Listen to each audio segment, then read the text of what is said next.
Tiempo para reunirnos con las Sagradas Escrituras. Escrito está en 2 de Corintios capítulo 6, versículo 1, lo siguiente. Así pues, nosotros, como colaboradores suyos, os exhortamos también a que no recibáis en vano la gracia de Dios.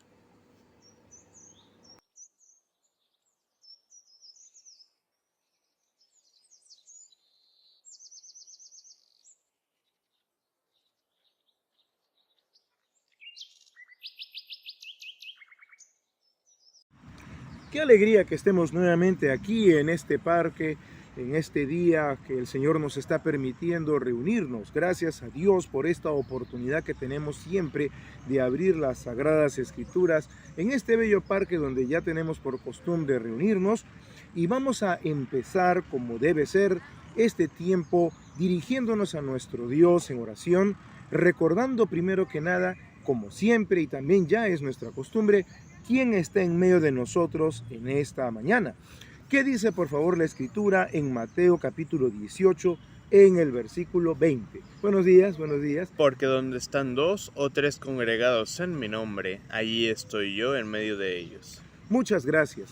Teniendo pues siempre presente que nuestro buen Dios y Salvador Jesucristo, nuestro Señor, está por su Espíritu en medio de nosotros, vamos a dirigirnos a Dios en oración en su santo nombre para que pueda Él dirigir este tiempo por medio de su Espíritu a través de las Sagradas Escrituras.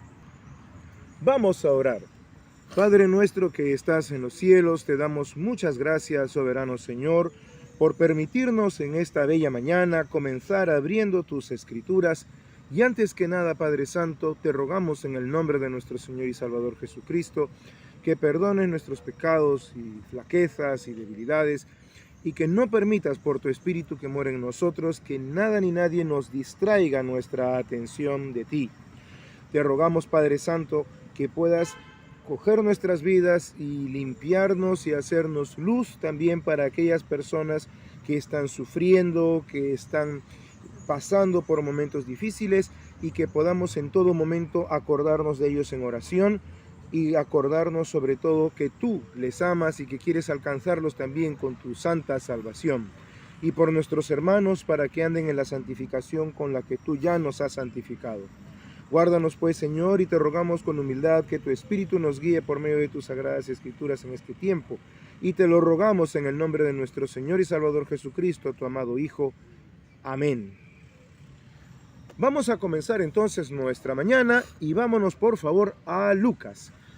Estamos ya hace algunas semanas revisando la Escritura en el Evangelio de Lucas en el capítulo 11.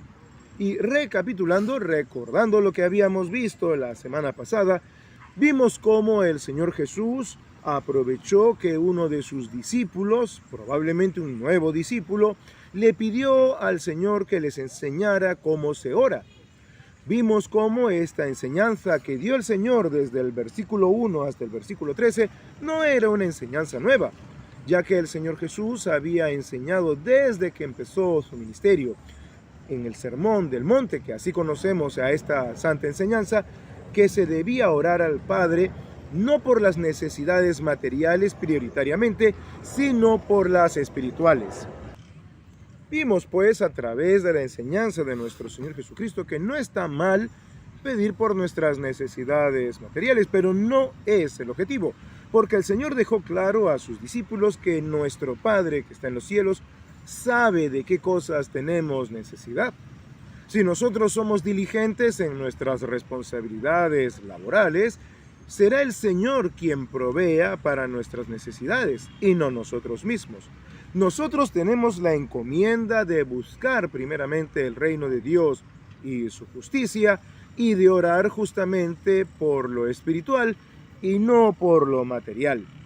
En la enseñanza que está en Lucas, el Señor mismo les hace ver a las personas, discípulos y demás que estaban cerca de él, que si el Padre humano y terrenal sabe dar buenas dádivas a los hijos, cuánto más el Padre que está en los cielos. Y en medio de esa enseñanza, el Señor habló y magnificó el nombre del Padre, enseñándonos que hay que orar a Él en el nombre del Hijo, porque Él mismo lo ordenó. Hasta ahora dijo a sus discípulos: nada habéis pedido en mi nombre, pedid. Eso fue una orden, y yo lo haré para que mi Padre sea glorificado. Aprendimos pues que el Señor Jesús nos guía a orar al Padre, y que ahora que Él está a la diestra de Dios en gloria, el Espíritu Santo que está en nosotros nos guía a orar también al Padre y también al Hijo. Podemos orar al Padre y orar al Hijo porque así nos lo muestra la Escritura. Oramos al Señor Jesús en los momentos difíciles. En los momentos de oscuridad podemos clamar a Él, que es la luz del mundo, para que nos ilumine y sepamos cómo proceder. Podemos orar a Él aún en el momento mismo de nuestra muerte, porque cuando morimos dejamos de estar ausentes al Señor y pasamos a estar presentes al Señor, como lo oró su amado siervo Esteban en el momento en que era apedreado. Oramos al Padre y oramos al Hijo con la ayuda y la asistencia del Espíritu Santo que está en nosotros y que aún gime por nosotros, como dice la Escritura, con gemidos indecibles, orando a nuestro favor. Así que cuando oramos, estamos siendo uno con la plenitud de la deidad, estamos siendo uno con Dios en pleno. Oramos al Padre en el nombre del Hijo con la ayuda del Espíritu Santo, y cuando pedimos que se haga su voluntad, como el Señor Jesús lo enseñó, diciendo: hágase tu voluntad, entonces nos hacemos uno con el Padre y con el Hijo y con el Espíritu Santo, porque el Espíritu no ha venido a hablar de sí mismo, sino del Señor Jesús. Vimos también que el Espíritu Santo de Dios es el autor de la Biblia directamente, porque fue Él quien inspiró a los santos hombres de Dios para que escribieran lo que hoy día tenemos como las Sagradas Escrituras. Así que el Espíritu Santo, a lo largo de todas las Escrituras, tiene y tendrá un solo propósito, que es dar testimonio del Señor Jesús, como ya el Señor Jesús se lo había dicho a los religiosos de su época: escudriñad las Escrituras, porque a vosotros os parece que en ellas tenéis la vida eterna, y ellas son las que dan testimonio de mí. Con esa confianza, pues, nosotros podemos orar al Señor para que prepare camino para la salvación de aquellos que no le han conocido, y para que el Espíritu de Dios que mora en nuestros hermanos creyentes pueda moverlos a andar en la santificación con la cual ya Dios nos ha santificado por medio de Cristo. Pero hablando del Espíritu y del Espíritu que nosotros tenemos dentro de nosotros, ahora vamos a ver una situación que se presentó en la vida y ministerio del Señor Jesús. ¿Qué dice, por favor, la Escritura? En Lucas capítulo 11, vamos a dar lectura en esta mañana desde el versículo 14 hasta el versículo 26. ¿Qué dice, por favor, Lucas desde el 11, desde el versículo 14 hasta el versículo 26? Estaba Jesús echando fuera un demonio, que era mudo. Y aconteció que salido el demonio, el mudo habló, y la gente se maravilló. Pero algunos de ellos decían: por Belcebú, príncipe de los demonios, echa fuera los demonios. Otros, para tentarle, le pedían señal del cielo.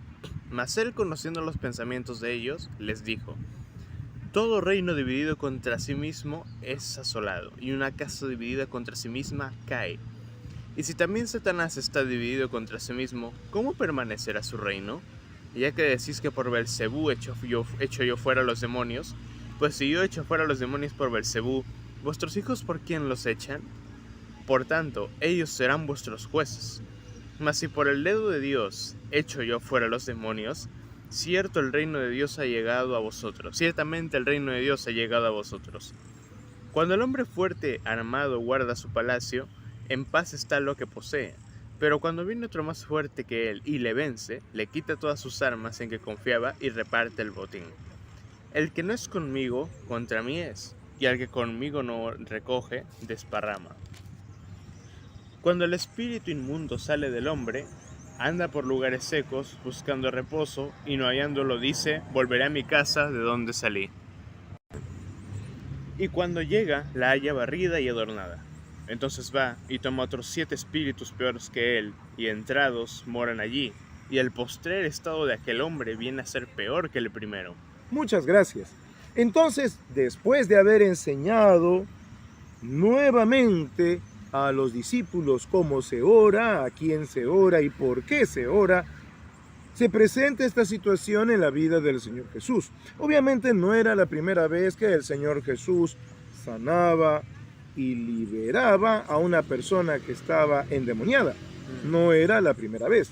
Pero hay un detalle que vamos a profundizar en este milagro que es muy importante. Vamos por favor a Mateo. Mateo también nos habla de esta situación y vamos a ir un momento al capítulo 12 de Mateo, a los versículos 22 y 23, que tiene que ver exactamente con una descripción un poquito más detallada de esta persona a la cual el Señor Jesús liberó y sanó. ¿Qué dice Mateo, por favor, capítulo 12, versículos 22 y 23? Entonces fue traído a él un endemoniado, ciego y mudo, y le sanó de tal manera que el ciego y mudo veía y hablaba. Y toda la gente estaba atónita y decía, ¿será este aquel hijo de David? Gracias. Si nos fijamos en el versículo inmediato, en el 24, dice: mas los fariseos al oírlo decían, este no echa fuera a los demonios, sino por Beelzebú, príncipe de los demonios. Y entonces podemos comprobar que este detalle un poquito más específico de la persona, del hombre al cual el Señor sanó, nos lo abre Mateo. Este hombre, dice la Escritura, era un endemoniado, ciego y mudo. Pero si volvemos en paralelo, sin perder la cita de Mateo, a la cita de Lucas, Lucas es específico en decirnos una cosa. En el versículo 14 que has leído hace unos minutos dice, estaba Jesús echando fuera un demonio que era mudo. El demonio era mudo. No todas las personas que estaban enfermas estaban endemoniadas. Había personas que eran ciegas de nacimiento, habían personas que eran cojas de nacimiento y no por eso estaban endemoniadas. Pero esta persona, si volvemos ahora de nuevo a Mateo, tenía un doble problema. Mateo dice que este hombre, como lo acabas de leer también, en el 22, era ciego y mudo. Este hombre tenía un doble problema. Por un lado tenía una ceguera por causa natural y por otro lado era mudo por causa espiritual. El mudo no lo era por causa natural. El demonio era mudo. Por alguna razón que la Escritura se reserva, no nos dice por qué este demonio era mudo, porque este demonio no podía hablar. Pero sí nos dice la Escritura que el demonio era mudo. No hablaba. Y esta es una cosa muy curiosa porque los caídos, a diferencia de los ángeles que sirven a Dios, no pueden ya hablar las palabras de Dios. Ya no les es conferido ese servicio. Cuando vemos ángeles como Gabriel o como el arcángel Miguel en las Sagradas Escrituras, vemos que hablan y hablan siempre la palabra de Dios. Pero este caído, este demonio era mudo y enmudeció al hombre. Pero cuando el Señor llegó a la vida de este hombre, el Señor no solo lo sanó físicamente, porque como dice Mateo, lo sanó de tal manera que el ciego y mudo veía y hablaba, sino que también lo sanó espiritualmente. Y eso es lo que hace el Señor Jesús. Cuando nosotros decimos que la persona está ciega y luego puede ver, el ver es una acción. Ver es una acción. Y fijémonos que en la palabra de Dios, siempre el orden de cada cosa que se dice es importante. Vuelve a leer, por favor, el versículo 22 de Mateo capítulo 12. En Mateo capítulo 12, versículo 22. ¿Qué dice la Escritura en Mateo 12, 22? Entonces fue traído a él un endemoniado, ciego y mudo, y le sanó, de tal manera que el ciego y mudo veía y hablaba. Fijémonos en ese maravilloso orden. El ciego y mudo ahora veía y hablaba. Podía obrar, podía hacer algo que era ver y podía hablar. Esto es lo que hace el Señor en nuestra vida. Esto es lo que hizo toda su vida. Primero obraba y después hablaba. El Señor siempre mantenía esa enseñanza. Primero el ejemplo y luego la explicación. Primero el poder y luego las palabras. Si nuestra vida no es una vida de poder, de nada sirven las palabras. Cuando Satanás tentó al Señor Jesús, habló la palabra de Dios. Él expuso las Escrituras. Citó Biblia contra Biblia, podríamos decir, ante lo que el Señor Jesús le dijo en un determinado momento. Así que cualquiera puede hablar. Los caídos, a diferencia de este endemoniado, de este demonio mudo, también pueden hablar. La Escritura nos habla incluso de doctrinas de demonios. Pero este demonio en particular estaba mudo. Y en su maldad había enmudecido a este hombre. Una dura enseñanza para aquellos que no han conocido al Señor Jesús. No pueden ver, no pueden obrar, no pueden ver las maravillas de Dios y mucho menos las pueden hablar. Un incrédulo puede coger la Escritura y decirla y hablarla, pero nunca podrá vivirla en tanto el Espíritu de Dios no esté en él. Así que cada vez que el Señor Jesús llega a la vida de una persona, la repone, la restaura físicamente y espiritualmente. Y en este caso, este hombre pudo ver y hablar. Pero hay algo más que debemos revisar y es en qué contexto se da esta situación. Si leemos rápidamente allí en el mismo Mateo, desde el versículo 14 hasta el 23, después que el Señor había sanado a un hombre que tenía seca una mano en una sinagoga, dice en el versículo 14 de Mateo 12 lo siguiente: y salidos los fariseos tuvieron consejo contra Jesús para destruirle. Y quiero que notemos bien esa palabra. Los fariseos en este momento no estaban pensando matarlo, estaban pensando destruirlo. Pero ¿podrías decirme que no es lo mismo? En este contexto no, y vamos a ver por qué. Ellos querían destruir a la imagen del Señor Jesús ante la gente. Ellos querían desautorizarlo, querían encontrar el mínimo error en la vida del Señor Jesús para destruir su imagen. Sabiendo Jesús esto, dice la Escritura, sabiendo esto Jesús se apartó de allí y le siguió mucha gente y sanaba a todos. Y les encargaba rigurosamente que no le descubriesen, para que se cumpliese lo dicho por el profeta Isaías cuando dijo: he aquí mi siervo a quien he escogido, mi amado en quien se agrada mi alma, pondré mi espíritu sobre él. Tengamos esas palabras con peso en este momento en nuestra mente. Pondré mi espíritu sobre él, y a los gentiles, a nosotros, anunciará juicio. No contenderá ni voceará, ni nadie oirá en las calles su voz. No iba a ser un escandaloso. La caña cascada no quebrará, y el pabilo que humea no apagará, hasta que saque a victoria el juicio, y en su nombre esperarán los gentiles. En este contexto en el que los fariseos querían destruir la imagen del Señor Jesús, ocurre lo de este endemoniado. Pero para ampliar un poquito el zoom de nuestra cámara de fotos, vamos a ver un detalle adicional que nos lo cuenta Marcos. Y vamos por favor al Evangelio escrito por Juan Marcos. Vamos por favor a Marcos capítulo 3, versículos 20 al 21. Y vamos a leer desde el versículo 19. En el versículo 19 dice: después de haber terminado casi ya la lista de los 12 discípulos que él escoge como apóstoles, dice: y Judas Iscariote, el que le entregó. ¿Qué dice al partir de ese punto hasta el versículo 21? Por favor, en Marcos 3, versículos 19, Marcos 3, versículos 19 al 21. Después de haber dado el Señor la lista, como nos cuenta Marcos, de los que había escogido él para servirle, en Marcos 3, 19 al 21, ocurre algo muy importante que por inspiración del Espíritu Santo Juan Marcos nos cuenta. ¿Qué dice desde la mitad del versículo 19? Y Judas Iscariote, el que le entregó. Y vinieron a casa. Y vinieron a casa. ¿Qué más dice ahí? Y se agolpó de nuevo la gente, de modo que ellos ni aún podían comer pan.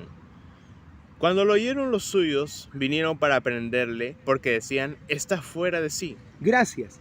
Fijémonos en este detalle. La gente se agolpaba para que el Señor Jesús los sanara.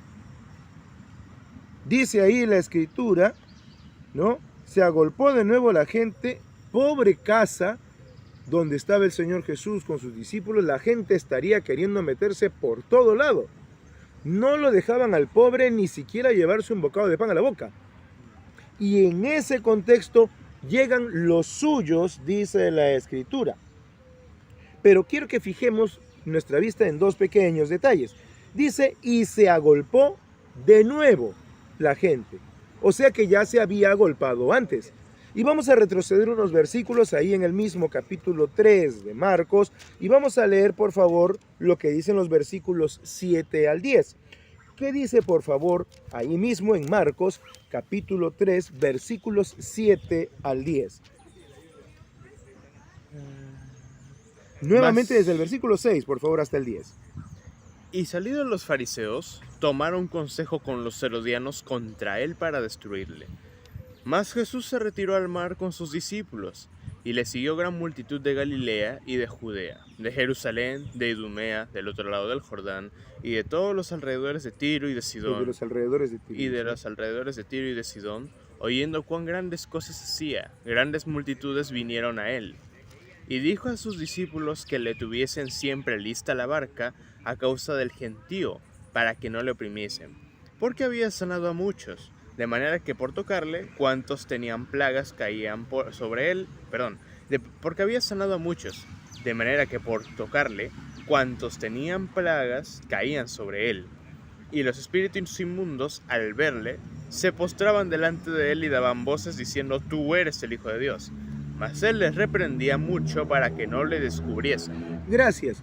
Pobre del Señor Jesús. Había momentos en que la gente literalmente se le tiraba encima tan solo por poner su mano y tocarle. Nosotros a veces tenemos una visión un poco, vamos a decir, reducida en nuestra imaginación, proyectando al Señor Jesús, caminando tranquilamente, rodeado de los apóstoles y de gente detrás de él. Es una linda imagen. Pero lo que nos narra Marcos es realmente impactante. La gente se le iba encima tan solo por querer tocarlo. Y como dice Marcos, cuantos tenían plagas, leprosos, enfermos de distintas enfermedades, ¡Señor! Y literalmente saltaban sobre el Señor Jesús. Era una cosa terrible. Y por eso Jesús le dijo a los discípulos, muchachos, tengan siempre lista la barca, porque si no se nos van a ir encima. Tal era el impacto y tal era la furia de los fariseos contra el Señor Jesús. La gente no solo lo seguía por lo que lo escuchaban, como acabas de leer, sino porque lo sanaba. Esto ya era un abuso. Pobrecitos, se le tiraban encima.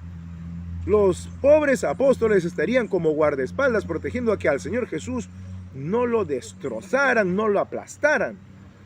Realmente la vida del Señor Jesús desde este punto fue muy dura. Pero Él siempre tenía tiempo para todos. Nunca descuidó a ninguno.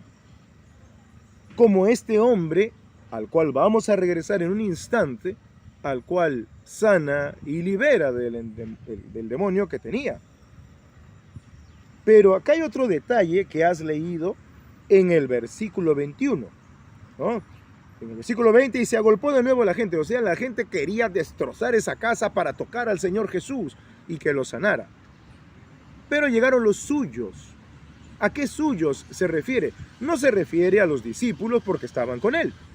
Y tampoco se refiere a su familia, porque si leemos ahí mismo en Marcos 31, versículo 31 del capítulo 3, dice, vienen después sus hermanos y su madre, y quedándose afuera, imagínate, ni la pobre María ni sus hermanos podían entrar, enviaron a llamarle. Entonces, esto de los suyos no se refería ni a los discípulos, ni a su madre, ni a sus hermanos. Así que estos, volvemos al punto, los suyos no eran ni los discípulos ni su familia. Eran sus paisanos, eran los judíos, eran los fariseos que empezaron a difamar al muchacho diciendo, no, está enajenado, no le hagan caso, está fuera de sí. ¿A quién le dices, este está fuera de sí? A un loco.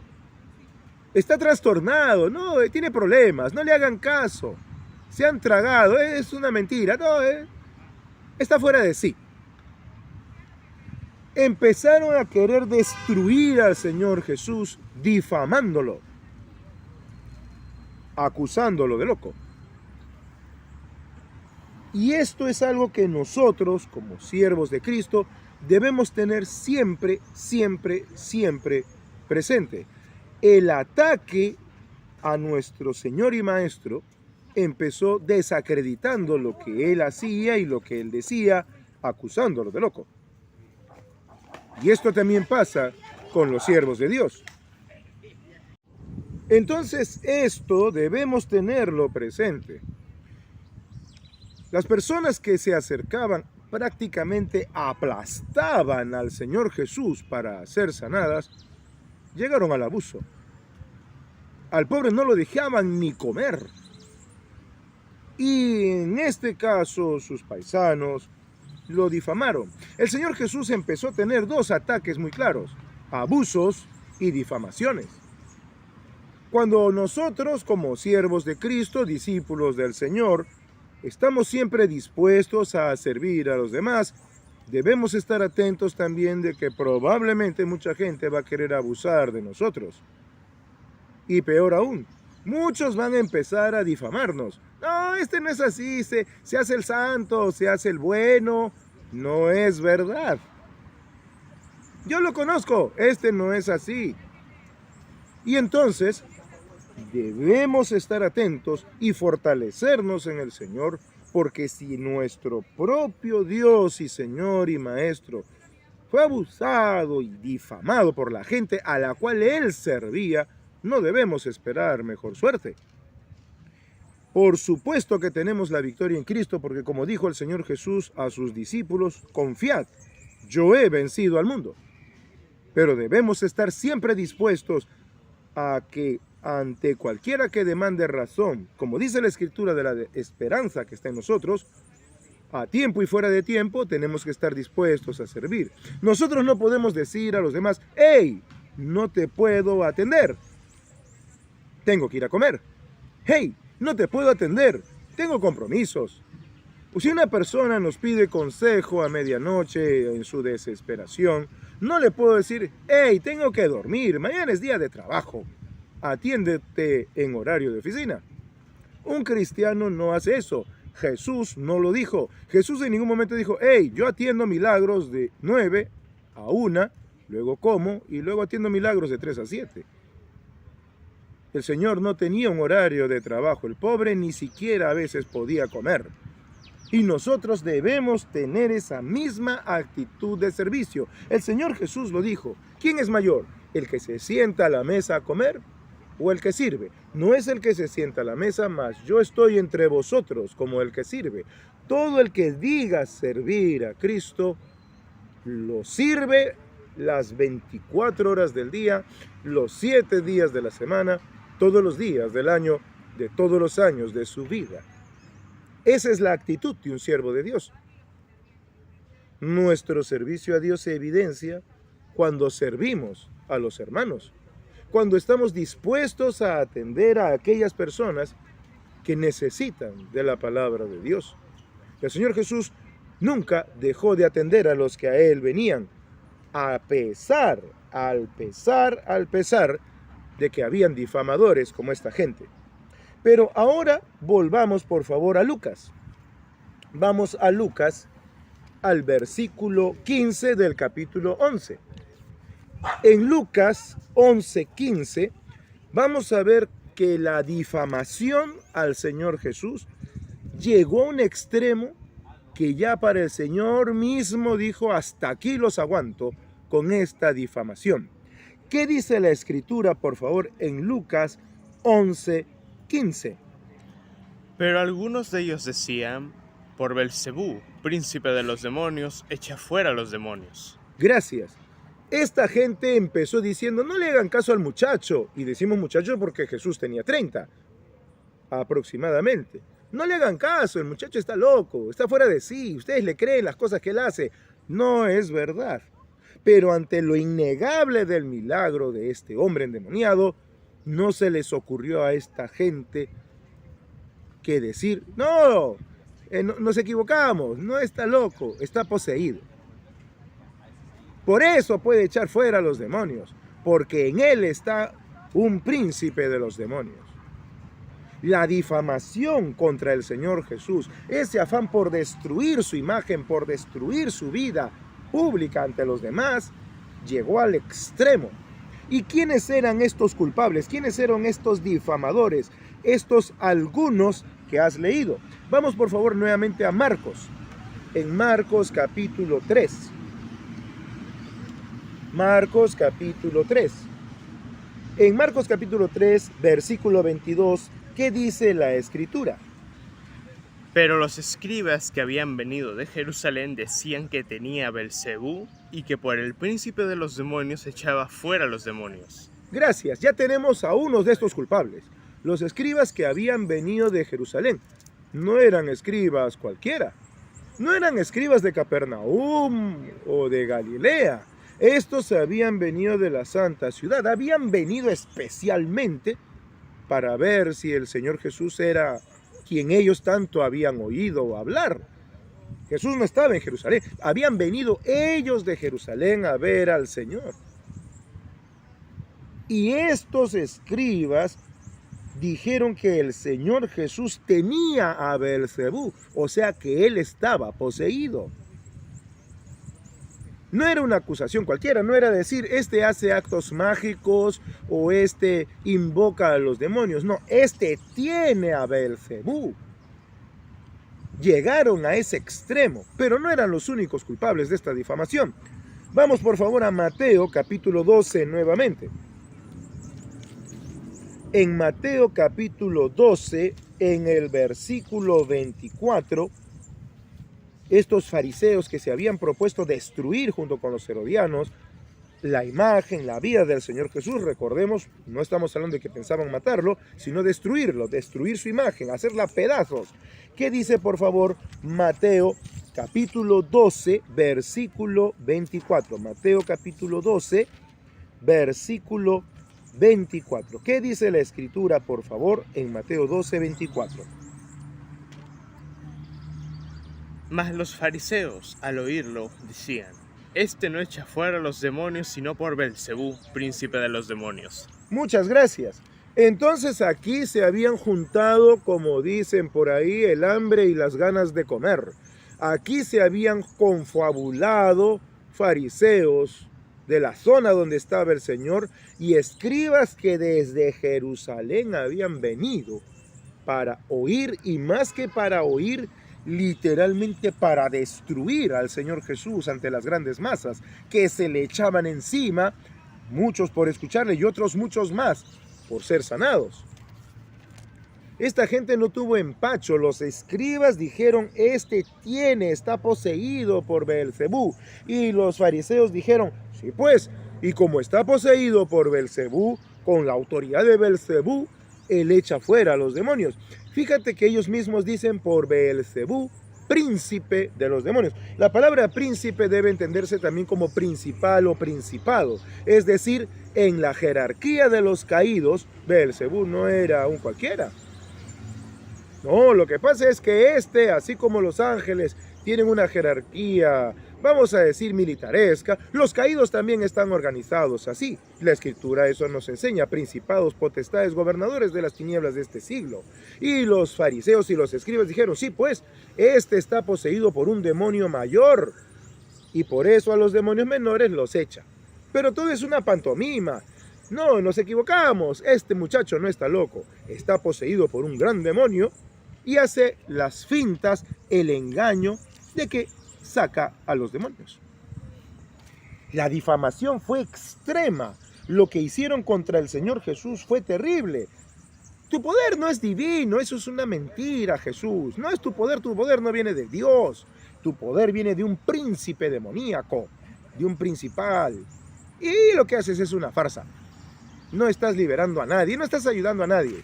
Es un teatro para que la gente siga a un endemoniado, para que la gente siga a un demonio mayor.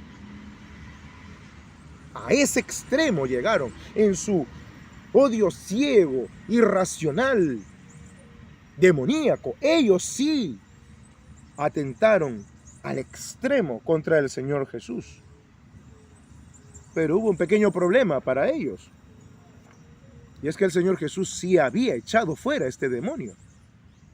El demonio era mudo, este demonio no hablaba. Recordemos, no sabemos qué pasó con este ser, pero él era mudo y había enmudecido al hombre. Eso que nos da a entender que este hombre probablemente, quizá de niño, quizá de muchacho, antes de ser poseído, este hombre hablaba. Pero al ser poseído por el demonio quedó mudo.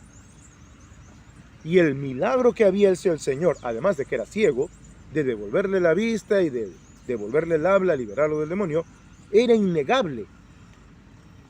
Al pesar de las difamaciones, buenos días, que le habían hecho los escribas y fariseos, el milagro que había hecho el Señor Jesús era literalmente innegable. Y ahora vamos a revisar nuevamente lo que sucedió después de esto. Vamos a revisar, por favor, y regresemos a Lucas, capítulo 11. Vamos a revisar lo que pasó en el versículo 17, por favor, de Lucas 11. ¿Qué dice solamente el versículo 17?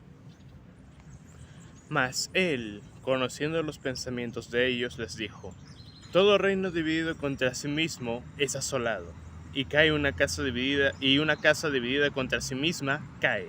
Gracias. Fíjate que el Señor Jesús no se puso pico a pico con ellos. No les dijo, oigan, ¿qué tienen? ¿Cómo van a decir que yo estoy poseído por un principado de los caídos? ¿Cómo se les ocurre? No, el Señor no atacó a sus palabras. El Señor fue directo ¿a dónde? ¿Qué has leído? Conociendo los pensamientos de ellos. El Señor no atacó sus palabras, no se puso pico a pico con ellos. Se fue a la raíz del problema. Entonces, volvemos al punto. Esto también es un ejemplo para nosotros. Cuando somos abusados, cuando nos llaman a cualquier hora y nosotros tenemos que atender, o cuando somos difamados, no debemos pretender ponernos pico a pico con las personas, palabra contra palabra. El Señor Jesús conocía los pensamientos de ellos. Y nosotros, por la palabra de Dios, tenemos que aprender a discernir cuáles son las intenciones de las personas que vienen hacia nosotros. La palabra de Dios dice, el que mucho abre la puerta busca su ruina. Uno tiene que saber hasta a quién deja entrar a su casa. Nosotros no podemos actuar imprudentemente. Debemos ser en todo prudentes. Estamos llamados a ser prudentes. Pablo, por inspiración del Espíritu Santo, le dice a Tito, exhorta a los jóvenes a que sean prudentes. Muchas desgracias vemos que vienen a la vida de las personas por no haber sido prudentes, por ejemplo, a quién metieron a su casa o con quién pasaron tiempo. Tenemos que ser prudentes, pero el Señor, repito, no atacó a las palabras, no se puso en un pico a pico. Él conocía su corazón y se fue directo a ellos. Pero nuevamente vamos a abrir un poquito más el zoom de nuestra cámara y vamos a ver dos detalles importantes adicionales a esto. Dice, mas él conociendo los pensamientos de ellos les dijo, todo reino dividido contra sí mismo es asolado y una casa dividida contra sí misma cae. ¿Qué dice, por favor? Vamos a leer en paralelo dos versículos, uno en Mateo y uno en Marcos. En Mateo 12, ¿qué dice, por favor, el versículo 25? Mateo 12, 25. Sabiendo Jesús los pensamientos de ellos, les dijo, todo reino dividido contra sí mismo es asolado, y toda ciudad o casa dividida contra sí misma no permanecerá. Gracias. El Señor conocía, sabía, como dice Mateo. Está reafirmando lo que dice Lucas. El Señor conocía claramente, sabía sus pensamientos. Y ahora vamos a Marcos capítulo 3, el versículo 23. Marcos nos va a mostrar algo muy importante, adicional a lo que Lucas y Mateo nos han dicho. ¿Qué dice Marcos 3:23? Y habiéndolos llamado, les decía en parábolas. ¿Cómo puede Satanás echar fuera a Satanás? Gracias. Entonces, fijémonos en el pequeño detalle que nos dice Marcos. Y habiéndolos llamado, les decía en parábolas, ¿cómo puede Satanás echar fuera a Satanás? Lo que acabamos de leer tanto en Mateo como en Marcos, cuando el Señor les dice, todo reino dividido contra sí mismo es asolado, y toda ciudad o casa dividida contra sí misma no permanecerá, era una parábola. En una parábola el Señor nos muestra la tesis y la antítesis, lo bueno y lo malo. Pero Marcos, por inspiración del Espíritu Santo, en el capítulo 3, versículo 23 que acabas de leer, dice que el Señor los llamó. ¿Y eso qué quiere decir? Que en el momento en que esto sucede, ellos no estaban cerca del Señor Jesús. Y esto es una lección muy importante acerca de los difamadores. Tratemos de visualizar el contexto. El Señor Jesús estaba en casa, el pobre no podía llevarse un bocado de pan a la mesa porque estaban derribando la casa para echársela encima al pobre muchacho. Querían tocarlo, querían sanarse. En ese contexto le presentan al endemoniado. Había una multitud de gente. María, pobrecita, estaba afuera, quería ver a su hijo y no podía alcanzar. Sus hermanos querían, no podía. Era una multitud de gente ahí. Y en esa multitud estaban los fariseos y los escribas. No estaban al lado del Señor Jesús. El difamador nunca se pone frente a ti. Habla a tus espaldas. Habla a la gente que te rodea. Oye, no le creas. Ese muchacho que está ahí dentro, no le hagas caso. Ese está loco. Y hace artes mágicas. ¿Sabes por qué? Porque está poseído por un demonio principal. Por eso todo esto es una fantochada, esto es una farsa. Y los fariseos otro tanto. Y entonces el Señor Jesús le dice, ¡hey, vengan! No me imagino la cara de los escribas y de los fariseos cuando el Señor Jesús los llamó. Ellos no le habían dicho a él directamente, lo estaban derramando entre la gente. Así es la difamación. El difamador no se para frente a ti y te dice, tú estás loco.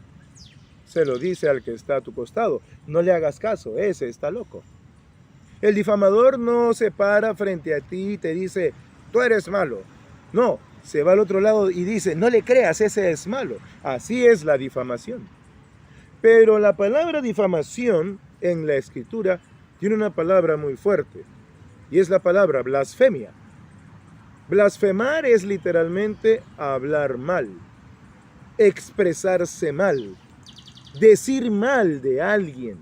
Ellos estaban blasfemando del Señor Jesús y del Espíritu Santo que estaba en el Señor Jesús.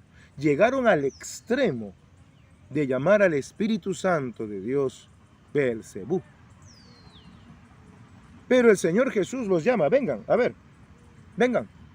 Yo conozco sus pensamientos, vengan, vengan.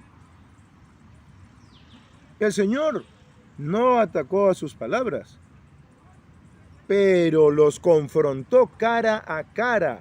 Y eso es algo que como siervos del Señor Jesucristo, como discípulos de Cristo, tenemos que aprender. Tenemos que ser valientes. ¡Ey, un momento! Ven, dímelo.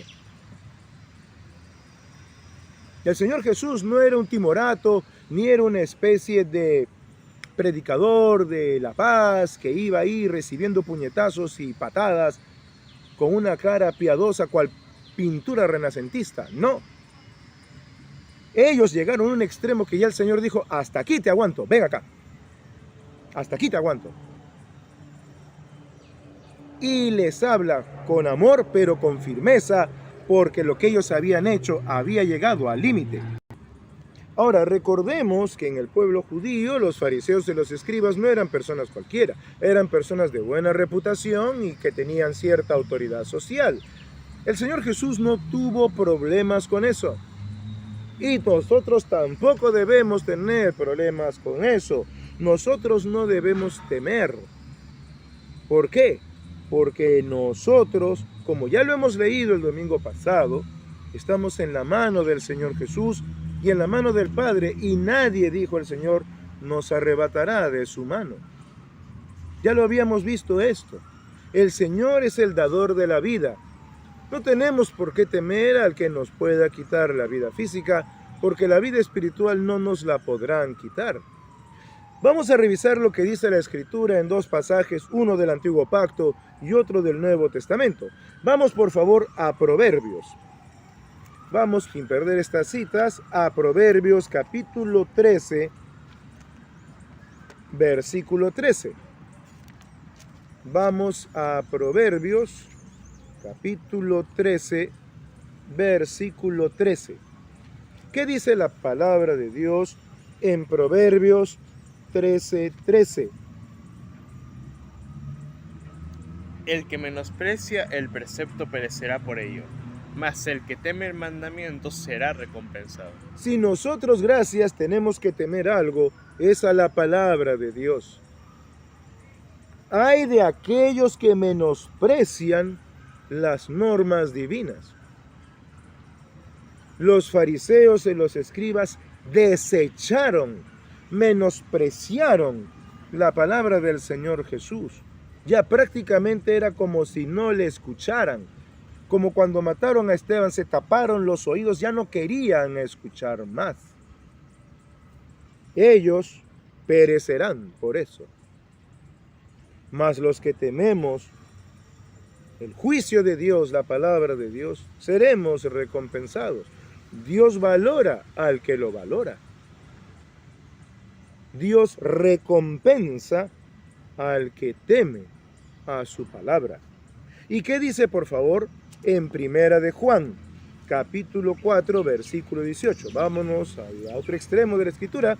Vámonos a Primera de Juan, la primera carta del apóstol Juan. Primera de Juan, capítulo 4, versículo 18. ¿Qué dice, por favor, la Escritura? Vamos a leer desde el versículo 17. Primera de Juan, capítulo 4, versículos 17 y 18. ¿Qué dice la Escritura, por favor? En esto se ha perfeccionado el amor en nosotros, para que tengamos confianza en el día del juicio, pues como Él es, así somos nosotros en este mundo. En el amor no hay temor, sino que el perfecto amor echa fuera el temor, porque el temor lleva en sí castigo, de donde el que teme no ha sido perfeccionado en el amor. Gracias. Entonces, muchas gracias nuevamente por haber leído este pasaje de la Escritura.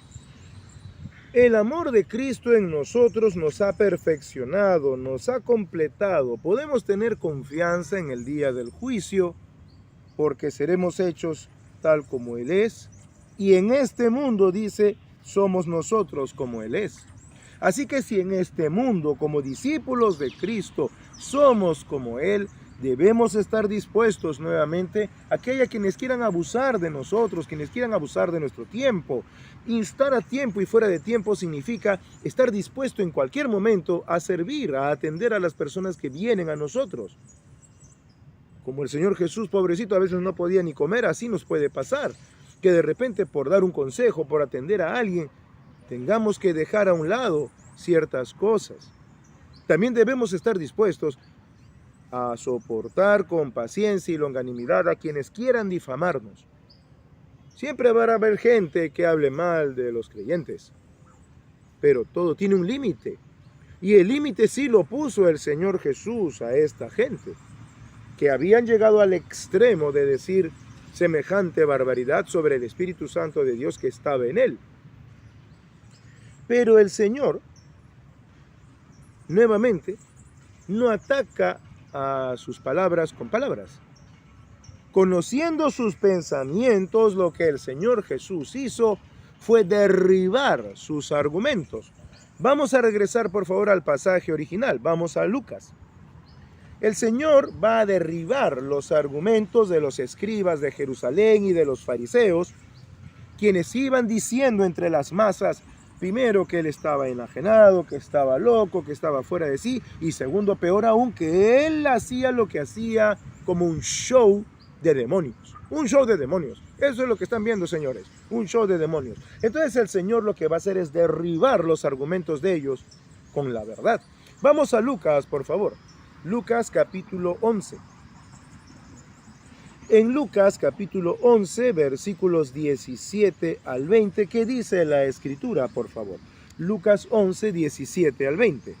Mas él, conociendo los pensamientos de ellos, les dijo: todo reino dividido contra sí mismo es asolado, y una casa dividida contra sí misma cae. Y si también Satanás está dividido contra sí mismo, ¿cómo permanecerá su reino? Ya que decís que por Belcebú echo yo fuera los demonios. Pues si yo echo fuera los demonios por Belcebú, vuestros hijos ¿por quién los echan? Por tanto, ellos serán vuestros jueces. Mas si por el dedo de Dios echo yo fuera los demonios, ciertamente el reino de Dios ha llegado a vosotros. Muchas gracias. El Señor Jesús derriba los argumentos de ellos sobre que estaba loco, sobre que estaba poseído y sobre que todo era una farsa yendo de atrás para adelante. Primero, acá está el milagro.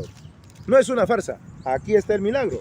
Segundo, ¿cómo se les ocurre que Satanás va a estar en contra de Satanás?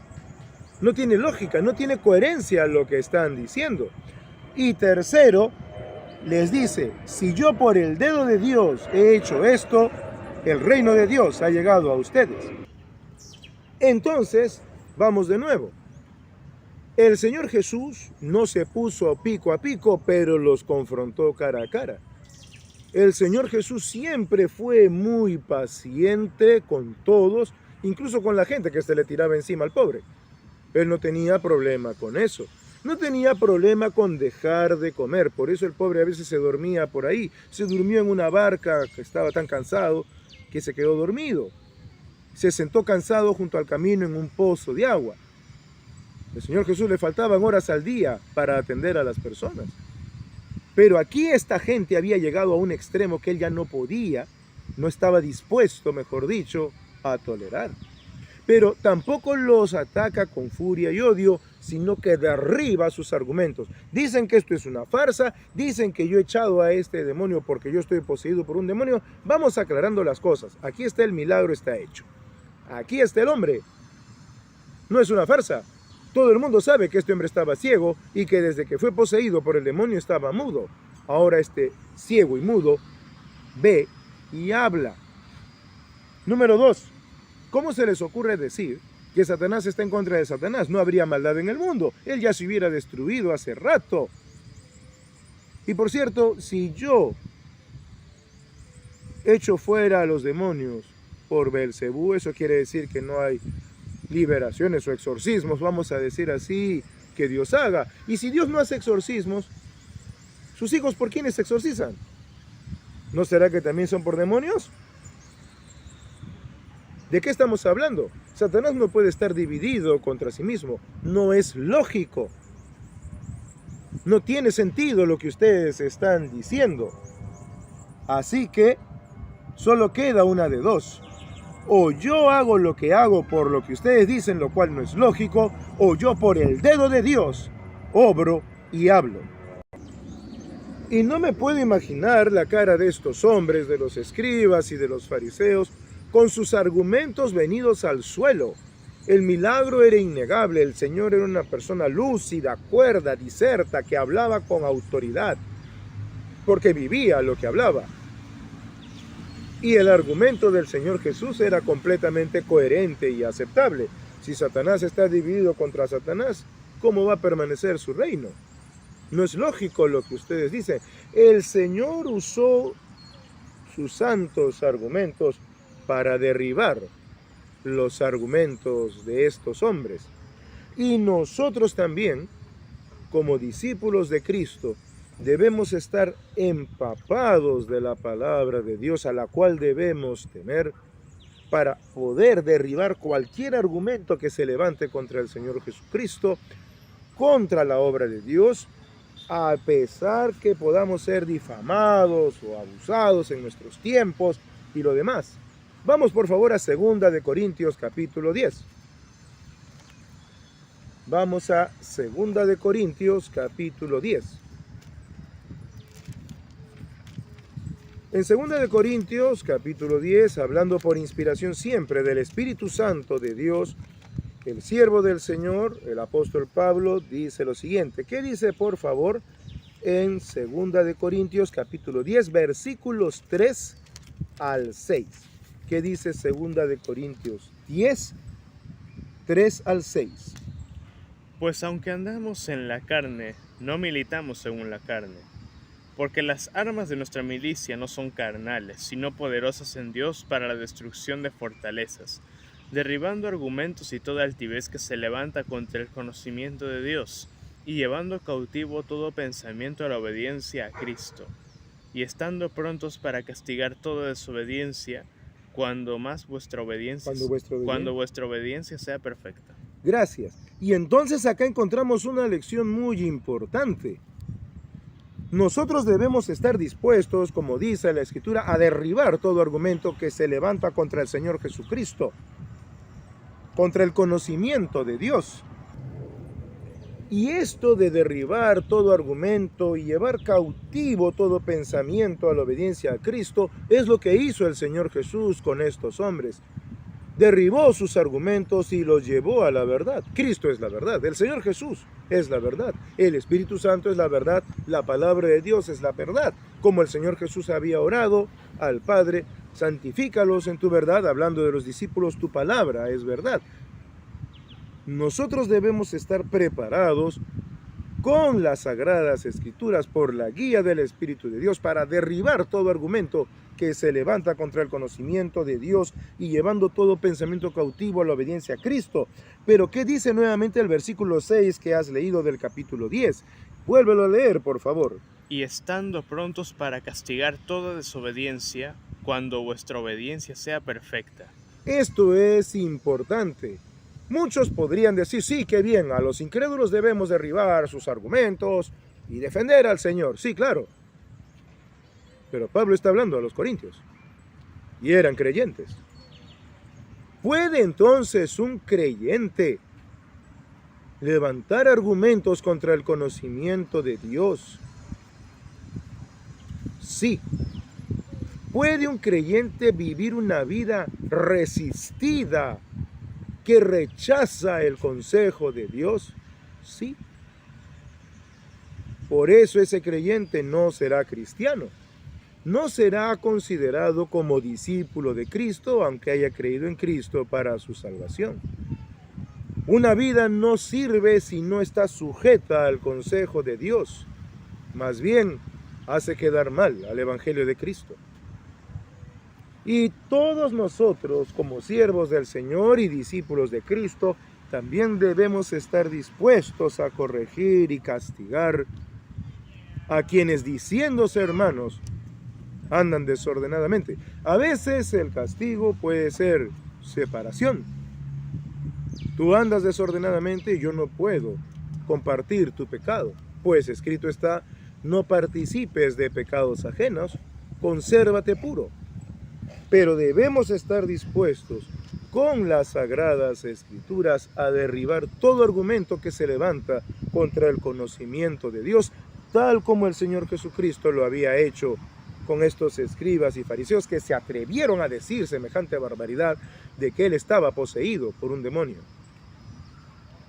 Si no tenemos doctrina, si no vivimos el conocimiento de las Sagradas Escrituras, no podemos derribar ningún argumento de nadie. Es más, podemos ser fácilmente movidos de nuestra forma de pensar cuando no vivimos lo que dicen las Sagradas Escrituras. Y entonces, como creyentes y discípulos de Cristo, debemos, como también enseñó el Señor Jesús, como también el Señor Jesús lo enseñó, a mirar hacia adentro de nosotros mismos.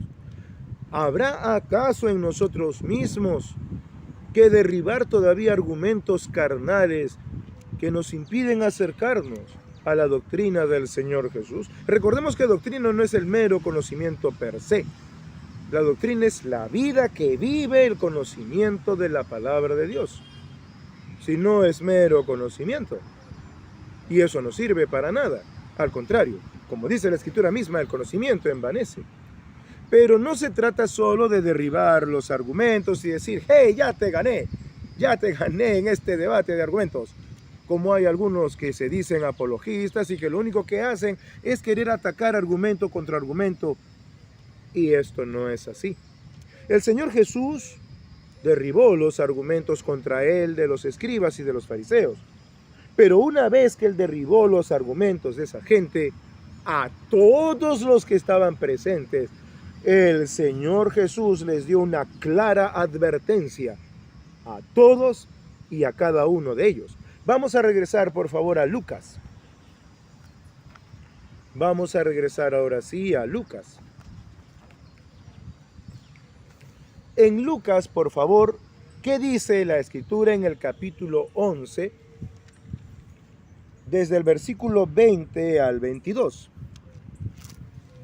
Lucas 11, 20 al 22. Mas si por el dedo de Dios echo yo fuera los demonios, ciertamente el reino de Dios ha llegado a vosotros. Cuando el hombre fuerte armado guarda su palacio, en paz está lo que posee. Pero cuando viene otro más fuerte que él y le vence, le quita todas sus armas en que confiaba y reparte el botín. Gracias. Lo que el Señor les está diciendo en esta parábola es un momento. Cuando el hombre fuerte, armado, guarda su palacio, en paz está lo que posee. Una lectura ligera y errada podría darnos a pensar que habla de él, pero no está hablando de él. ¿Qué dice el verso 22 mismo que acabas de leer hace un instante? Pero cuando viene otro más fuerte que él y le vence, le quita todas sus armas en que confiaba y reparte el botín. Ese es el Señor Jesús. A todos los presentes les dijo, según ustedes, yo tengo un principal entre los demonios. Tengo uno de jerarquía alta dentro de mí. Yo lo vencí. Yo soy el más fuerte. Cuidado, están hablando con aquel que tiene todo dominio, todo poder y toda potestad. Y ante mí, nadie tiene poder. El Señor Jesús les estaba aclarando a todos los presentes, buenos días, buenos días, una primera advertencia, momento. Estás hablando ante Dios. Vamos por favor a Marcos capítulo 3, versículo 27. En Marcos 3, versículo 27, ¿qué dice? Ninguno puede entrar en la casa de un hombre fuerte y saquear sus bienes si antes no le ata, y entonces podrá saquear su casa. El Señor Jesús vino y despojó a los caídos, despojó a Satanás de ese poder que tenía sobre este mundo, sobre las personas que están en este mundo. Le quitó todo poder. Él venció al mundo, venció al sistema y venció al caído y a los caídos con él. Vamos por favor a Juan capítulo 16. Juan capítulo 16. ¿Qué dice por favor la palabra de Dios en Juan 16, 33? Hablando el Señor en su última cena con sus discípulos, Juan cuenta muchos detalles de esta hermosa conversación. ¿Qué dice en el versículo 33? Estas cosas os he hablado para que en mí tengáis paz. En el mundo tendréis aflicción, pero confiad, yo he vencido al mundo. El Señor Jesús estaba marcándoles acá una primera advertencia a todos los presentes, por si acaso, el que ha vencido a este mundo y a los que están en este mundo y a los caídos, he sido yo. Yo he vencido al mundo. Cuidado con quién te estás metiendo. Mucha gente toma el nombre del Señor Jesús en vano. Y he oído a lo largo de mi vida a gente que diciéndose creyente hace bromas con el nombre del Señor Jesús, siendo Él el Dios viviente. Por eso cada que empezamos este tiempo de reunirnos, debemos recordar siempre que debemos dirigirnos a nuestro Dios, que es el Señor Jesucristo, con respeto, con temor y temblor, porque Él es Dios. Él ha vencido al mundo. ¿Y qué dice por favor la Escritura en Colosenses capítulo 2, versículos 13 al 15? Y para que a nosotros nos quede bien clara esta verdad de que el Señor no solo ha vencido este sistema hecho por el diablo, este mundo, sino también a todos los caídos. ¿Qué dice por favor la Escritura en Colosenses capítulo 2 versículos 13 al 15?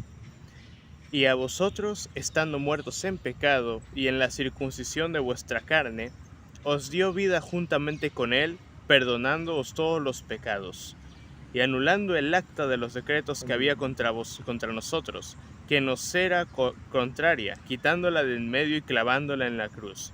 Y despojando a los principados y a las potestades, los exhibió públicamente, triunfando sobre ellos en la cruz. Gracias. Y aquí está, qué hermoso el versículo 15 que has leído. Vuélvelo a leer, por favor. ¿Qué dice el versículo 15? Y despojando a los principados y a las potestades, los exhibió públicamente, triunfando sobre ellos en la cruz. Estos principados y potestades. Oigan, ustedes dicen que yo tengo un principado, un principal de los demonios. Yo lo vencí. El Señor Jesús venció a los caídos en la cruz. Debemos recordar, sin embargo, que nuestra lucha, como dice Efesios, no es contra carne y sangre. El Señor Jesús no estaba luchando meramente contra estas personas. La Escritura dice para nosotros en Efesios que nuestra lucha no es contra carne y sangre, sino contra principados, contra potestades, contra los gobernadores de las tinieblas de este mundo, contra huestes espirituales de maldad en las regiones celestes, en esta dimensión. Los caídos no pueden actuar gracias a la dispensación que el Señor ha hecho. Mientras está su Espíritu entre nosotros, ellos tampoco pueden actuar, porque el único milagro que hay ahora es el testimonio de la muerte, sepultura y resurrección de nuestro Señor Jesucristo. Pero nuestra lucha no es contra las personas, sino contra ellos. Y ellos han sido despojados por el Señor Jesucristo y vencidos en la cruz de Cristo. En la cruz de Cristo no solo fueron crucificados nuestros pecados, sino que fueron exhibidos estos caídos, que ahora ya no tienen ningún poder, a menos que nosotros voluntariamente nos sujetemos a ellos. No tienen ningún poder. Y entonces la primera advertencia que el Señor Jesús les da a todos, desde el endemoniado, que ya no era endemoniado porque el Señor Jesús lo había sanado, los discípulos, los fariseos, los escribas, todo el mundo que estaba cerca. ¡Ey! Estás ante Dios. Cuidado. Cuidado. Ubícate. Estás ante Dios. No estás ante un maestro cualquiera, no estás ante un rabino cualquiera. Yo soy más fuerte. Yo he despojado. Yo les quité su botín. Les quité esa esclavitud que tenían sobre las almas. Se acabó. Ahora pueden molestar, pero podríamos decir en lenguaje coloquial que son manotazos de ahogado, porque ellos saben la que les espera. Los caídos saben lo que les espera. Y ellos saben muy bien que Dios siempre cumple su palabra. Una segunda advertencia se la da a sus discípulos.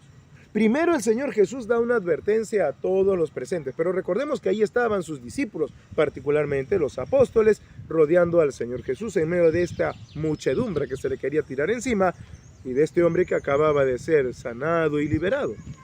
Volvamos por favor a Lucas. ¿Qué dice Lucas 11 en el versículo 23?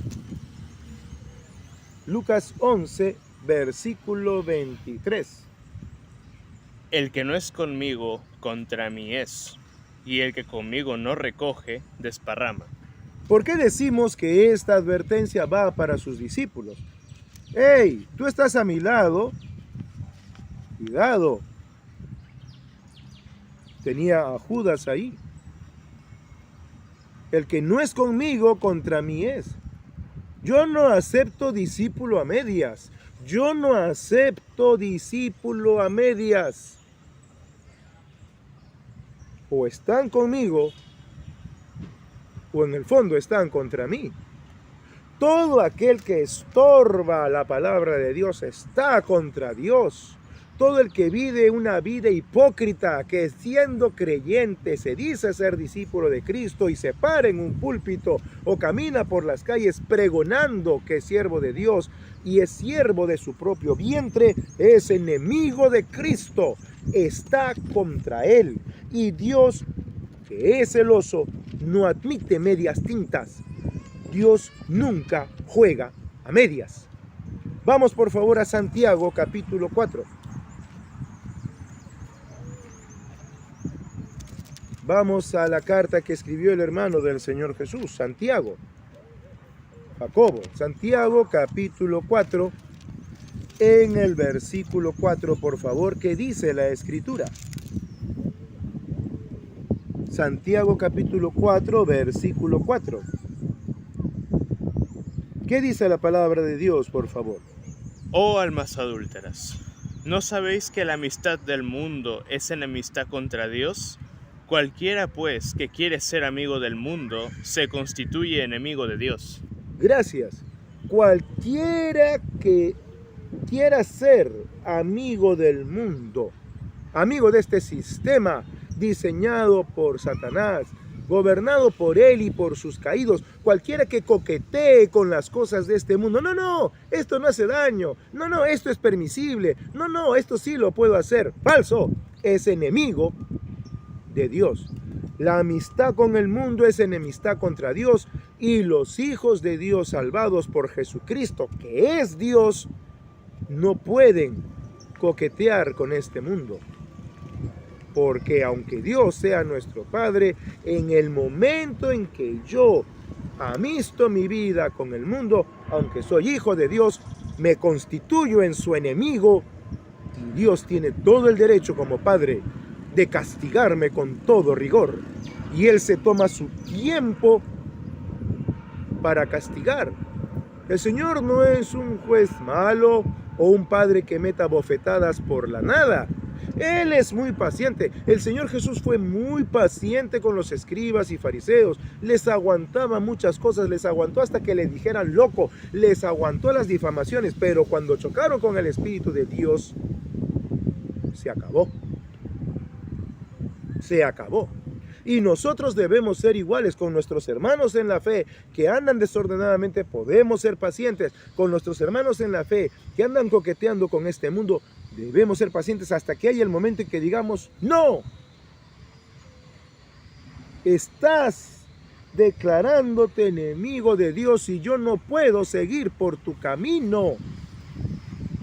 Yo quiero la amistad con Dios. El Señor Jesús dijo, os he llamado amigos, dijo a sus discípulos, porque todo lo que escuché de mi Padre os los he dado a conocer. ¿Cómo puedo traicionar la amistad de Cristo por parecerme a este mundo, por escuchar la música de este mundo, por hablar como este mundo, por fotografiarme como este mundo, por exhibirme como este mundo? Soy un enemigo de Cristo cuando me hago amigo de este mundo. Y siendo hijo de Dios, como lo leíste en 2 de Corintios, Dios castigará. Así que esta advertencia era para los discípulos. Había dado una advertencia general a todos. Momento, estás ante el Dios viviente. Y una advertencia a sus discípulos. Momento, yo no admito discípulos a medias. ¿Estás conmigo o estás contra mí? El que conmigo no recoge, desparrama. La amistad con este mundo es enemistad conmigo. ¿Y qué dice, por favor, Apocalipsis? Vamos a Apocalipsis capítulo 3. Apocalipsis capítulo 3, versículos 14 al 21. ¿Qué dice, por favor, Apocalipsis capítulo 3, versículos 14 al 21? Y escribe el ángel a la iglesia en la Odisea. Y escribe al ángel, ¿no? Y escribe al ángel de la iglesia en la Odisea. He aquí el amén, el testigo fiel y verdadero, al principio de la creación. El principio de la creación de Dios dice esto. Yo conozco tus obras, que ni eres frío ni caliente. Ojalá fueses frío o caliente. Pero por cuanto eres tibio y no frío ni caliente, te vomitaré de mi boca. porque tú dices, yo soy rico y me he enriquecido, y de ninguna cosa tengo necesidad. Y no sabes que tú eres un desventurado, miserable, pobre, ciego y desnudo. Por tanto, yo te aconsejo que de mí compres oro refinado en fuego, para que seas rico, y vestiduras blancas para vestirte, y Ajá. que no se descubra la vergüenza de tu desnudez, y unge tus ojos en colirio para que veas. Yo reprendo y castigo a todos los que amo. Sé, pues, celoso y arrepiéntete. He aquí yo estoy a la puerta y llamo. Si alguno oye mi voz y abre la puerta, entraré a él y cenaré con él y él conmigo. Al que venciere, le daré que se siente conmigo en mi trono, así como yo he vencido y me he sentado con mi Padre en su trono. Muchas gracias. El que tiene oído, oiga lo que el Espíritu dice a las iglesias. A las iglesias. El Señor Jesús, por su Espíritu, a través de su siervo Juan, le escribió esto a una iglesia. Una iglesia que lo tenía todo. Solo le faltaba una cosita. No tenían al Señor Jesús. El versículo que leíste, el versículo 20, que dice, he aquí yo estoy a la puerta y llamo. Si alguno oye mi voz y abre la puerta, entraré a él y cenaré con él y él conmigo. Lo dice con todas sus letras. El Señor Jesús estaba fuera de la iglesia. Él no estaba allí. Aunque parecía que estaba, no estaba allí. La tibieza en la vida de un creyente puede significar muchas cosas. No solamente es que está amistado con el mundo y por ende se declara enemigo de Dios, al punto que acá dice, yo reprendo y castigo a todos los que amo, sé pues celoso y arrepiéntete, sino que puedo dejar fuera de mi vida al Señor Jesús. Fuera de mi corazón, fuera de mi mente, fuera de mi razonamiento, el Señor queda fuera de mí. No quiero que me digas nada, Señor Jesús. No quiero que me corrijas. Quiero la amistad con este mundo. Qué triste que un creyente, quizá no de palabra, pero sí con sus hechos, diga esto. Porque lo dice a una iglesia. Pueda ser, es posible que hayan iglesias en donde el Señor Jesús, aunque sea nombrado, aunque se diga que se canten alabanzas a su nombre, aunque todo el mundo hable bien de Él, no esté Él en los corazones de esa gente. Sí, lo dice la Escritura. No estoy en su corazón, no estoy allí, estoy afuera. A los que son creyentes les dice, arrepiéntete, te castigaré porque te amo. Déjame entrar, déjame tomar mi lugar en tu vida. Y a los que no son creyentes, terrible cosa es que pensando que eran creyentes no lo eran porque no dieron fruto. Ya el Señor Jesús había dicho en su primera venida, al árbol se le conoce por su fruto. El buen árbol no da fruto malo, el mal árbol no da fruto bueno. Por el fruto se conoce el árbol. Así que esta segunda y fortísima advertencia va para sus discípulos, para todos. Estás ante Dios. Yo he vencido al mundo y he despojado a todos los caídos del poder que tenían sobre las personas.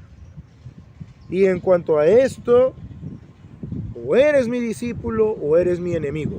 Más claro, imposible. O eres mi discípulo o estás viviendo como si fueras mi enemigo y me obligarás a castigarte.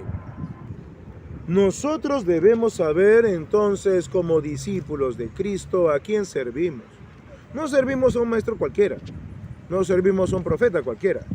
Servimos al Dios viviente hecho carne en Cristo, cuyo espíritu mora en nosotros. Y debemos actuar como el Señor Jesús.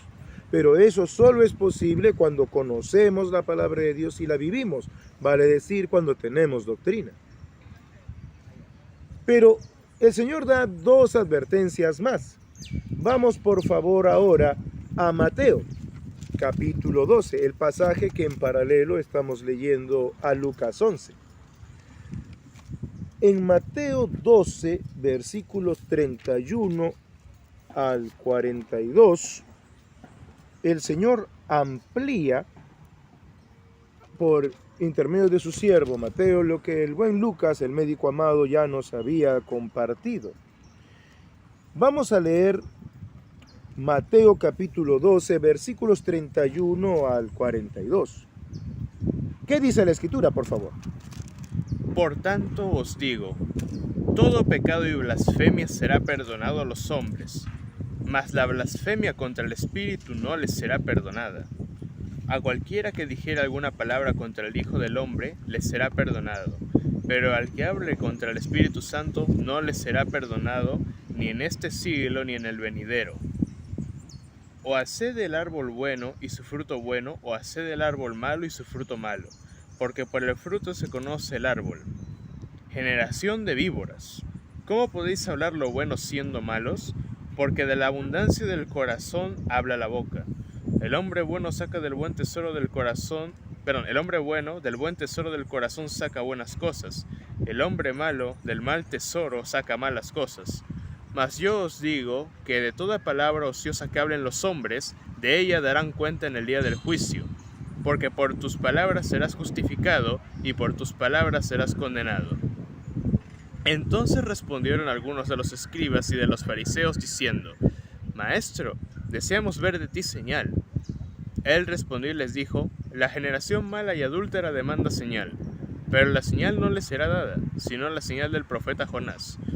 Porque como estuvo Jonás en el vientre del gran pez 3 días y 3 noches, así estará el Hijo del Hombre en el corazón de la tierra 3 días y 3 noches.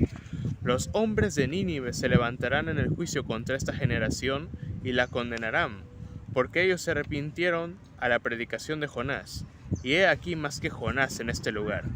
La reina del sur se levantará en el juicio con esta generación, y la condenará, porque ella vino de los fines de la tierra para oír la sabiduría de Salomón, y he aquí más que Salomón en este lugar. Gracias. Gracias. Este hermoso y largo pasaje que has leído es la ampliación de lo que el Señor Jesús habló con estos escribas y fariseos, a los cuales el Señor les dijo: a ver, vengan. ¿Qué andan hablando ahí a la gente? Vengan acá. Derriba sus argumentos y empieza el Señor a dar advertencias. Primero a todo el mundo. Acá nos ponemos en orden. Están ante el Dios viviente. Discípulos, yo no admito discípulos a medias. Y ahora a estos escribas y fariseos que habían llegado al extremo de semejante difamación, de semejante blasfemia, se acabó. Yo les puedo decir que de mí, yo les puedo aceptar y tolerar y hasta perdonar que me digan loco y todo lo que quieran. Pero hablar mal del Espíritu de mi Padre que está en los cielos, eso no se los puedo permitir. Hasta ahí no llego. Hasta ahí no voy a llegar. No voy a tolerarles esto. No lo voy a hacer. No lo voy a hacer. No voy a tolerarles que ataquen al Espíritu de mi Padre que está en los cielos y que mora en mí. Lo que han hecho es imperdonable. Hasta aquí llegué. Yo les puedo tolerar lo que quieran. Digan lo que digan de mí. Ya en otro momento veremos que al pobre Señor Jesús hasta hijo de fornicación le tuvieron el estómago de decirle así. Díganme lo que quieran, díganme de mi mamá lo que quieran, de mis hermanos lo que quieran, de mis discípulos lo que quieran, digan lo que quieran. Pero del Espíritu de mi Padre, no. Eso no se los perdono. ¿Por qué? Porque el testimonio del Espíritu Santo a través de hoy día de las Escrituras y en ese momento a través de la boca del Señor Jesús era la salvación y sigue siendo salvación de los que oyen. El que niega el testimonio del Espíritu Santo, el que blasfema, el que habla mal del Espíritu de Dios, el que pone al Espíritu de Dios como si fuera una especie de demonio que hace convulsionar a la gente y echar espumarajos, como diciendo que ese es el Espíritu Santo del Dios vivo, ese está bajo condenación.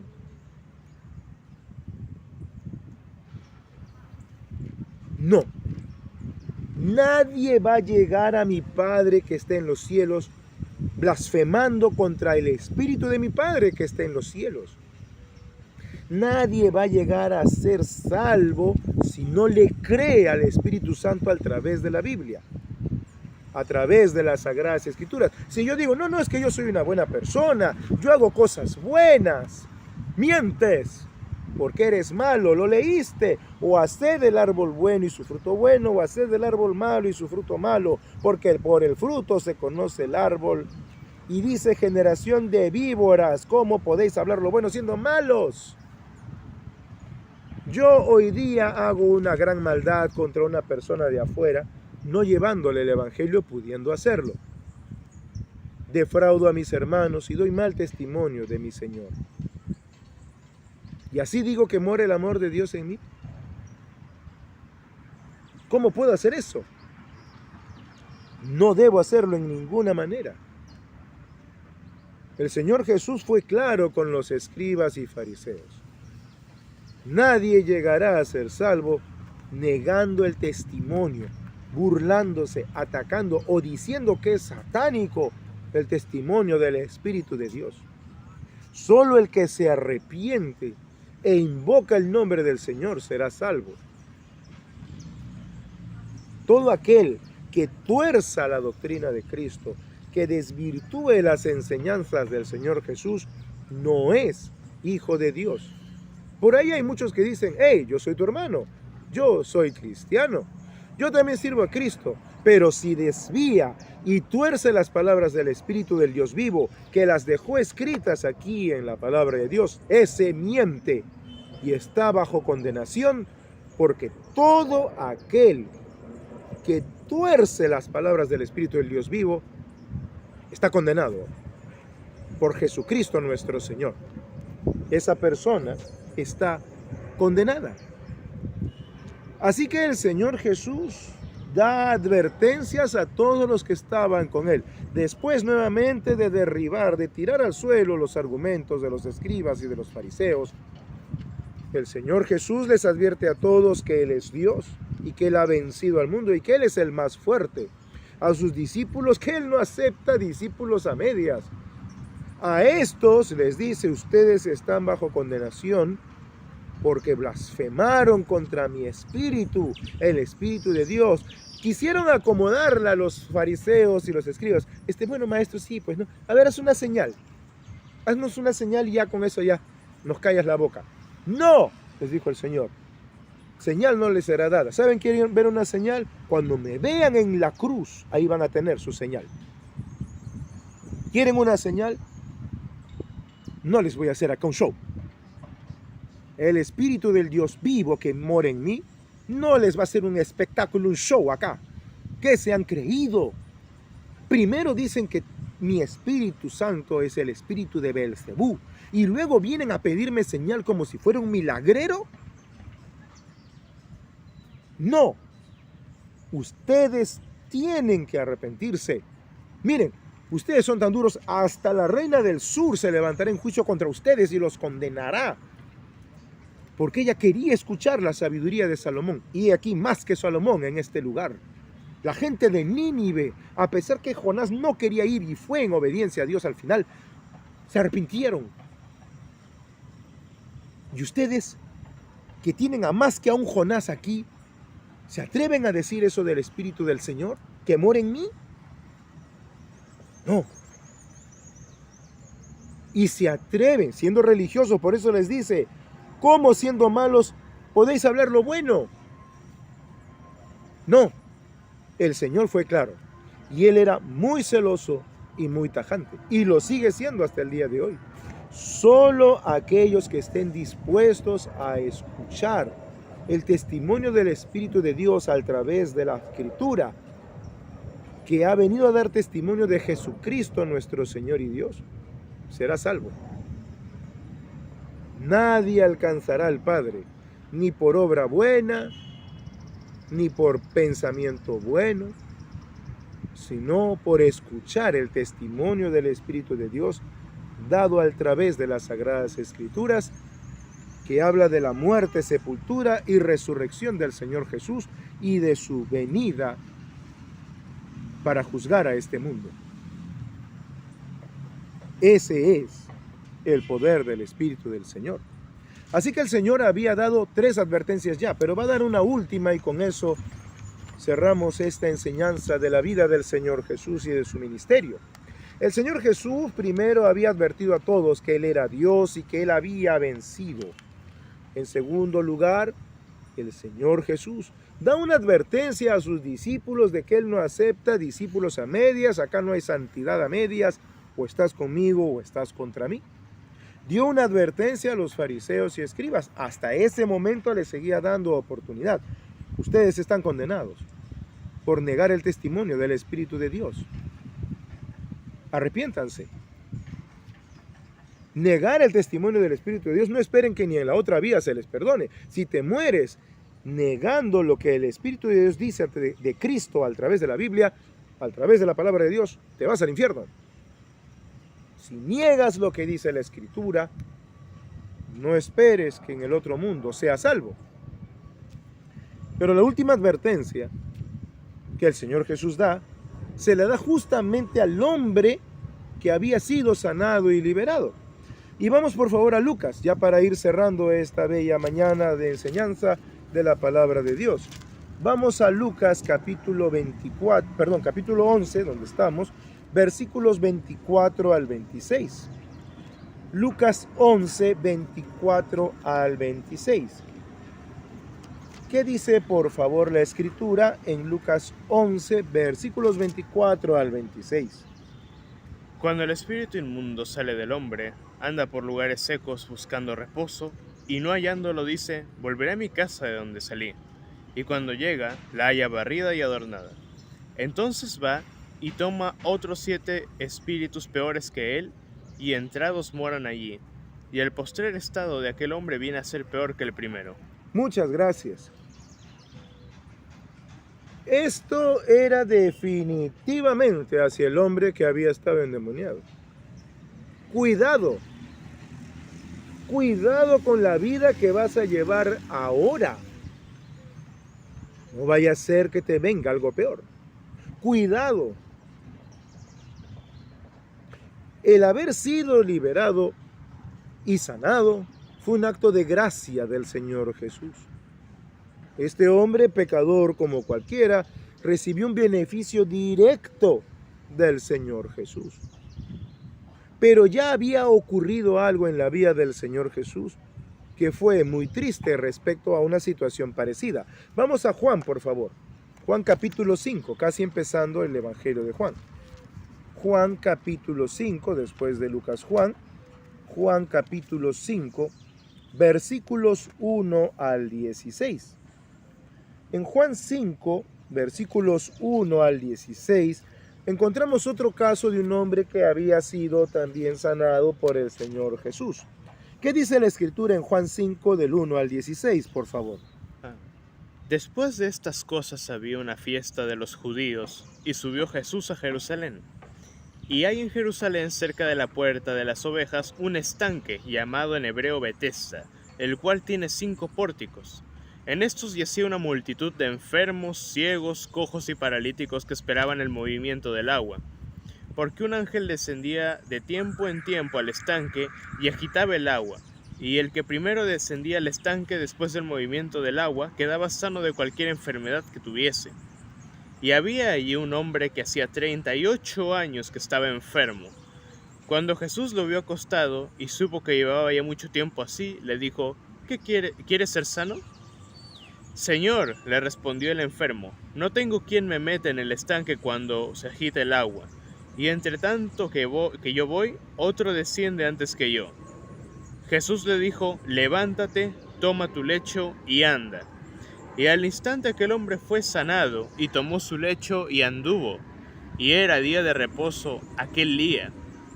Entonces los judíos dijeron a aquel que había sido sanado, es día de reposo, no te es lícito llevar tu lecho. Él le respondió, el que me sanó, él mismo me dijo, toma tu lecho y anda. Entonces le preguntaron, ¿quién es el que te dijo, toma tu lecho y anda? Y el que había sido sanado no sabía quién fuese, porque Jesús se había apartado de la gente que estaba en aquel lugar. Después le dio Jesús en el templo y le dijo, mira, has sido sanado, no peques más para que no te venga alguna cosa peor. El hombre se fue y dio aviso a los judíos que Jesús era el que le había sanado. Y por esta causa los judíos perseguían a Jesús y procuraban matarle, porque hacía estas cosas en el día de reposo. Muchas gracias. Qué triste la vida de este hombre. No por sus 38 años de estar enfermo, traicionó al Señor Jesús. El Señor Jesús le dijo, mira, has sido sanado, no peques más, para que no te venga una cosa peor. ¿Y qué hizo este hombre? Fue y lo delató. Había recibido una gracia después de 38 años de estar en una condición discapacitada, enfermo, sin posibilidad de sanar, porque él nunca iba a llegar al pozo, obviamente, por eso estaba 38 años ahí, postrado. Y lo primero que hace es traicionar al Señor Jesús.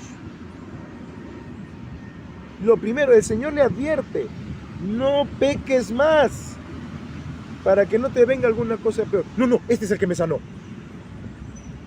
Obvio que sabía que los judíos no le querían hacer cosas buenas al Señor Jesús. ¿Quién es el que te sanó? No, fue Jesús, ese muchacho que ve ahí, ese me sanó. Qué triste. El Señor Jesús le dice a este hombre en público, cuidado, cuando un demonio sale no creas que no puede volver. Cuidado. Puede venir y tomar otros peores que él y el postrer estado del hombre puede ser peor que el estado original. Así que esta enseñanza era directa hacia el hombre que había sido sanado y liberado. Habían personas que estando poseídas y si eran liberadas, deseaban servir al Señor Jesús, como el endemoniado de la zona de Gadara. Ese hombre se convirtió en testigo del Señor Jesús. Iba contando por su aldea las grandes cosas que había hecho el Señor Jesús con él. Así que, bien por él. Pero este que leemos en Juan, traicionó al Señor Jesús. Así que el hecho de haber sido sanado o liberado de algún demonio, no significaba que esa persona se convertía instantáneamente en discípulo del Señor Jesús. El Señor Jesús había tenido compasión. La Escritura dice que el Señor hace salir su sol sobre justos e injustos. El Señor también bendice a los incrédulos. A muchos de ellos les prodiga salud y trabajo, y muchos de ellos prosperan. Pero eso no quiere decir que sean salvos. Y eso no quiere decir que no les pudiese acontecer algo espiritualmente peor del estado en el que están. Hay mucha gente incrédula que invoca al Señor. Diosito, Diosito, ayúdame en mi salud o en mis necesidades. Dios hace salir su sol sobre justos e injustos, porque Dios ama a todos los hombres, varones y mujeres por igual. La Escritura dice que Él quiere que todos sean salvos y que todos vengan al conocimiento de su voluntad. Eso dice la Escritura. Pero hay quienes recibiendo beneficio de Dios menosprecian la gracia de Dios. Y peor aún si son creyentes. De un incrédulo se puede llegar a entender, aunque no aprobar, el hecho de que menosprecie el beneficio de Dios. Hay mucha gente que estando enferma pide a Dios y usted recupera su salud y se van a embriagar y se van a fiestas y pervierten esa salud que les ha sido prodigada. Hay personas que el médico les dice, haz esto, cuídate y no te irá mal. Y hacen todo lo contrario y hasta pierden partes de su cuerpo. El Señor prodiga muchas bendiciones, incluso a los incrédulos. Salud, trabajo y sobre todo la oportunidad de llegar a conocerlo a Él, que es el único Dios verdadero, y a nuestro Señor Jesucristo, Dios a quien Él envió. De un incrédulo podemos entender que recibido el beneficio, quizá traicione al Señor Jesús como este hombre. Pero el Señor Jesús le advirtió: no sea que te venga algo peor. Y al otro, al endemoniado, que estaba ciego de nacimiento y mudo por el demonio, también le advierte: mira, cuidado, cuando un demonio sale, va por lugares secos, está desorientado, dice, vuelvo a mi casa, voy a volver a esa persona. Oye, ¿qué pasó? Este ya no está deteriorado, ya no está envilecido, ahora se porta bien. A mí no me cuadra eso. Vengan muchachos que vamos a entrar a este y lo vamos a envilecer peor de lo que estaba. ¿Por qué podemos entrar en él? Porque no está el Espíritu de Dios en él. No ha creído en las palabras del Señor Jesús. Esta es nuestra oportunidad. Regresemos. Cuando una persona incrédula clama a Dios y Dios tiene misericordia y extiende sus días dándole salud o restaurando su salud para que llegue a convertirse al Señor, su postrer estado puede ser peor si no se arrepiente. Es más, sabemos muchos creyentes que oramos por nuestros familiares incrédulos, rogando al Señor por ellos cuando están enfermos, para que extienda sus días y lleguen a convertirse al Señor. Y el Señor, por su sola gracia, les extiende los días también a ellos. Y repito, su postrer estado puede ser peor que el primero si no se arrepienten. Por lo tanto, ni los incrédulos ni los creyentes debemos menospreciar la gracia de Dios, porque todo lo tenemos por gracia. No lo merecemos. La gracia es ese amor que no merecemos de parte de Dios, pero que todos, desde el más grande hasta el más pequeño, necesitamos. Vamos por un momento para ir terminando las últimas pasajes de la Escritura. Vamos a 2 de Corintios. En 2 de Corintios, capítulo 6, versículos 1 y 2, ¿qué dice la Escritura, por favor? En 2 de Corintios 6, versículos 1 y 2, ¿qué dice la Escritura? Hablando ya no a incrédulos, sino a creyentes, por inspiración del Espíritu Santo, el apóstol Pablo. ¿Qué le decía a nuestros hermanos en la zona de Corinto? 2 de Corintios 6, 1 y 2. Así pues, nosotros, como colaboradores suyos, os exhortamos también a que no recibáis en vano la gracia de Dios, porque dice, en tiempo aceptable te he oído, y en día de salvación te he socorrido. He aquí ahora el tiempo aceptable, he aquí ahora el día de la salvación. Gracias. El día de salvación es ahora.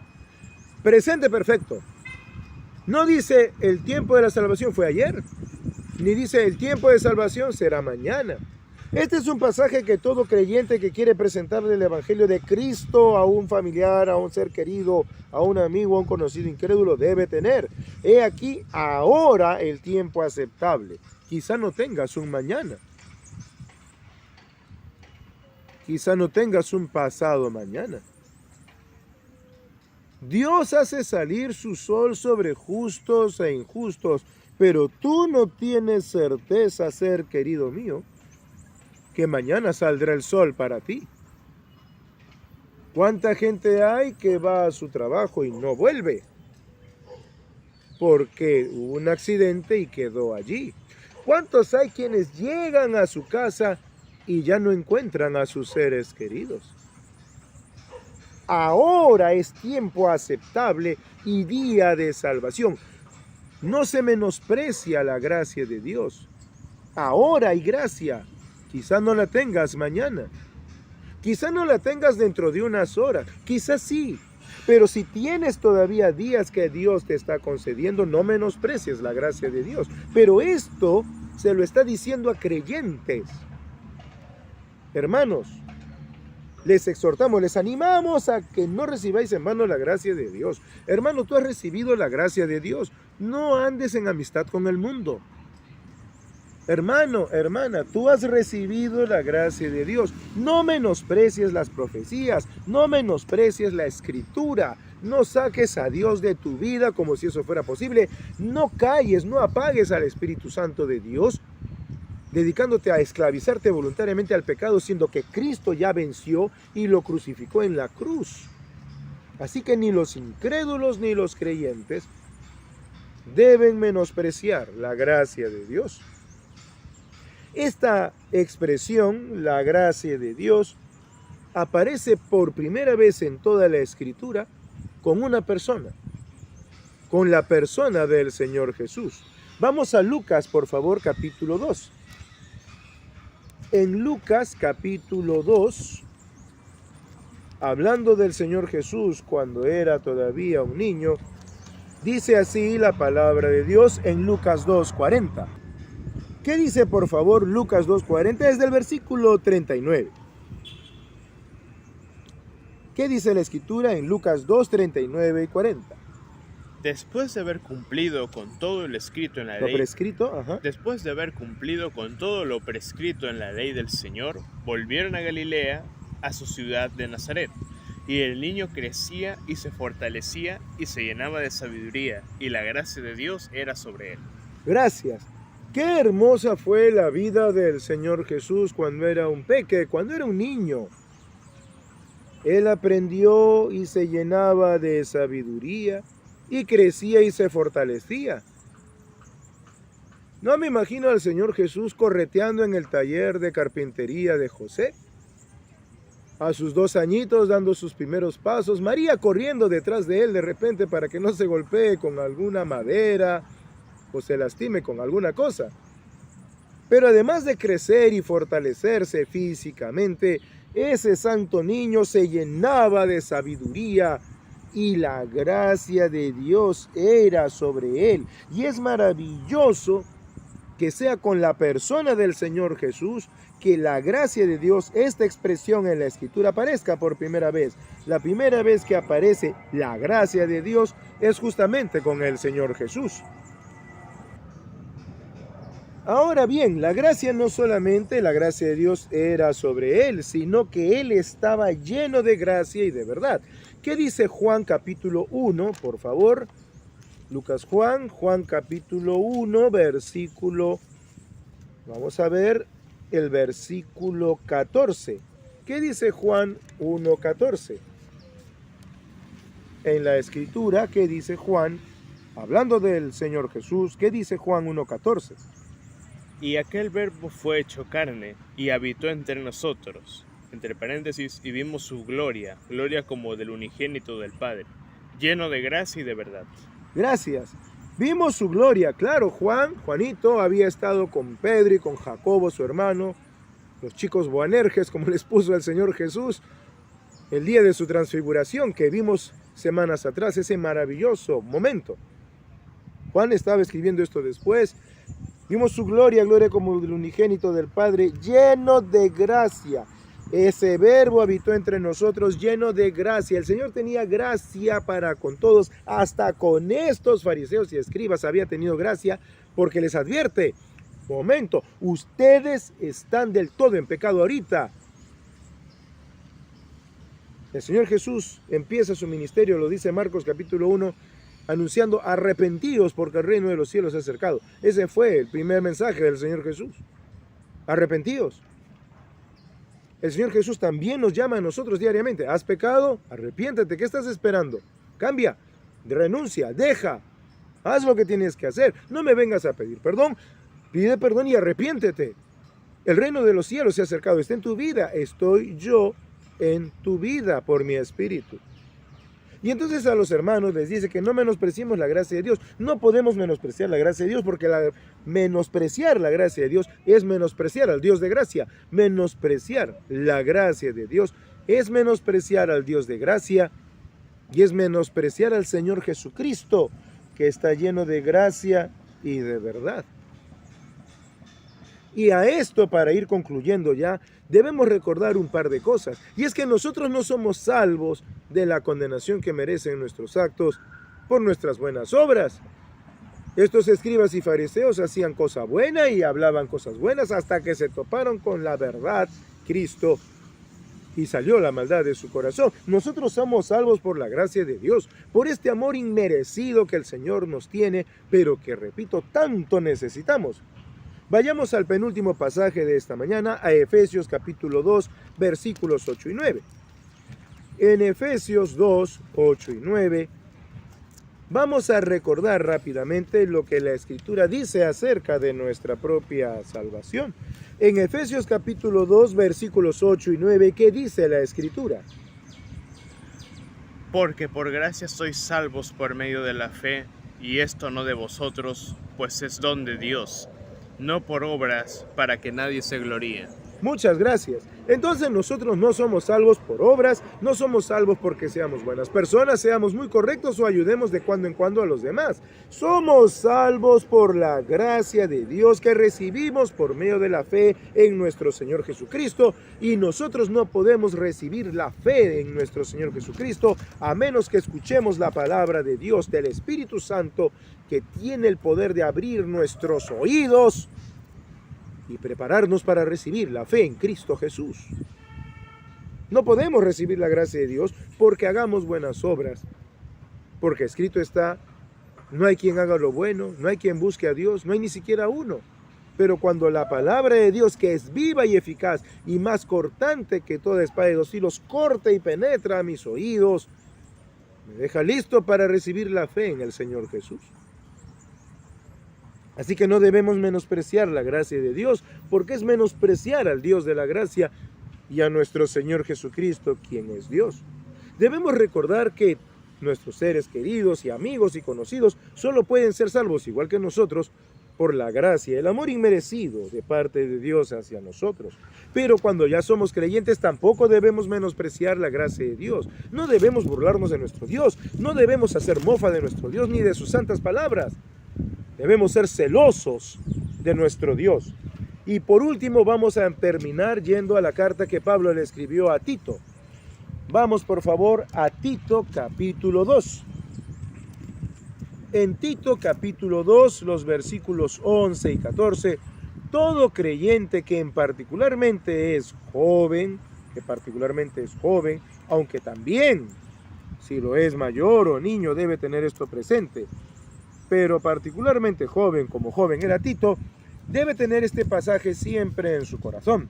¿Qué dice, por favor, Tito, capítulo 2, versículos 11 al 14? Tito, capítulo 2, versículos 11 al 14. Terminando ya las cartas que escribió a las iglesias, el apóstol Pablo se dirige a 3 siervos de Dios, a Timoteo, Tito y Filemón. Y vamos a revisar lo que dice la Escritura en Tito, capítulo 2, versículos, repito, 11 al 14. Después de Timoteo ya está Tito. Gracias, y ahí estamos en Tito, capítulo 2, versículos 11 al 14. ¿Qué dice la Escritura, por favor? Porque la gracia de Dios se ha manifestado para salvación de todos los hombres, enseñándonos que, renunciando a la impiedad y a los deseos mundanos, vivamos en este siglo sobria, justa y piadosamente, aguardando la esperanza bienaventurada y la manifestación gloriosa de nuestro gran Dios y Salvador Jesucristo, quien se dio a sí mismo por nosotros para redimirnos de toda iniquidad y purificar para sí un pueblo propio, celoso de buenas obras. Esto habla y exhorta y reprende con toda autoridad, nadie te menosprecia. Gracias. Fijémonos bien en lo que has leído. La gracia de Dios se ha manifestado para salvación, enseñándonos que renunciando a la impiedad de los deseos mundanos, vivamos en este siglo sobria, justa y piadosamente, aguardando la esperanza bienaventurada y la manifestación gloriosa de nuestro gran Dios y Salvador Jesucristo, quien se dio a sí mismo por nosotros para redimirnos de toda iniquidad y purificar para sí un pueblo propio, celoso de buenas obras. El Señor Jesús espera que seamos celosos de buenas obras, y nosotros debemos aguardar su manifestación gloriosa Debemos estar con esta esperanza bienaventurada todo el tiempo, y por ello debemos renunciar a toda impiedad y deseo mundano para vivir en este siglo sobria, justa y piadosamente, porque para eso se manifestó la gracia de Dios. La gracia de Dios no se ha manifestado en nuestras vidas para que seamos unos parlanchines cualquiera, para que vivamos vidas que reflejen la vida de Cristo hasta que el Señor Jesús venga. El Señor Jesús se fue y dijo a sus discípulos: no os dejaré huérfanos, y envió al Espíritu Santo. Y el Espíritu Santo en nosotros, al moldear nuestras vidas a la vida de Cristo, les anuncia la vida de Cristo a los de afuera hasta que Cristo venga. Y a nosotros hasta que Cristo venga también, para que seamos celosos de buenas obras. Debemos dar siempre gracias a Dios por la gracia que ha tenido para con nosotros, por habernos salvado y habernos ahora dado la oportunidad de ser celosos de buenas obras. Así que recordemos antes de orar estas 4 advertencias que dio el Señor Jesús. Él ha vencido al mundo y a los caídos y al diablo porque Él es Dios. Él advirtió a sus discípulos que no se es creyente a medias, no se es discípulo a medias. O estamos con Él o contra Él. Él advirtió a quienes habían blasfemado del testimonio del Espíritu Santo que estaban condenados, y Él siempre llamaba al arrepentimiento. Y Él también advirtió al hombre al cual Él había beneficiado con sanarlo y liberarlo del malo, de que tuviera cuidado, que se arrepintiera de sus pecados también y que no cometiera algo peor, porque la condición que le sucedería sería peor que la inicial. Estamos llamados pues a no menospreciar la gracia de Dios. Y quiere el Señor que cualquiera que esté dispuesto para recibir ese amor inmerecido que llamamos la gracia de Dios, no se resista, sino que esté dispuesto a buscar al Señor de corazón.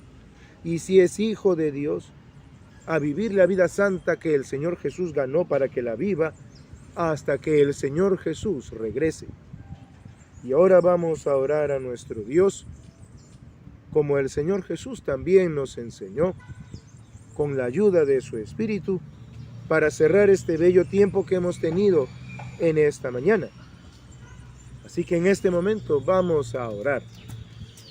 Padre nuestro que estás en los cielos, te damos las gracias, soberano Señor, por habernos permitido estar aquí en este parque. Gracias por permitirnos abrir tus santas escrituras con libertad y poder dirigirnos a ti para agradecerte por esta maravillosa gracia, este amor inmerecido que has tenido para con nosotros. Gracias, Padre Santo, porque así te agradó darte a conocer por medio de nuestro Señor y Salvador Jesucristo a todos nosotros, para que alcanzásemos la salvación que tú habías preparado desde antes del tiempo de los siglos para todos nosotros. Gracias, Señor Jesús, porque tú siempre fuiste claro, siempre tuviste gracia desde que eras niño para con todos durante tu primer tiempo aquí en esta tierra, y siempre fuiste paciente para con todos, no queriendo que ninguno se pierda, como dice la Escritura, sino queriendo que todos procedan al arrepentimiento. Hasta que tú regreses, Señor Jesús, te rogamos que tu Espíritu que mora en nosotros nos moldee, nos transforme y conforme a tu misma imagen, para que aquellos que aún no te han conocido te lleguen a conocer a ti como tú oraste al Padre, que te conozcan a ti, Padre Santo, que eres el único Dios verdadero, y a Jesucristo a quien tú has enviado. Señor Jesús, te rogamos que tu Espíritu nos recuerde y selle nuestros corazones con tu santa palabra, para que transformados y conformados a tu imagen, podamos vivir vidas aprobadas por ti, siempre dando testimonio en todo tiempo y en todo lugar de tu salvación para los que aún no te han conocido y de santificación para tus amados hijos. Padre Santo, en el nombre de Jesús te encomendamos todas estas cosas, rogando que sean hechas conforme a tu voluntad, pues te lo pedimos justamente en el nombre de nuestro Señor y Salvador Jesucristo, quien es Dios, bendito por los siglos de los siglos. Amén.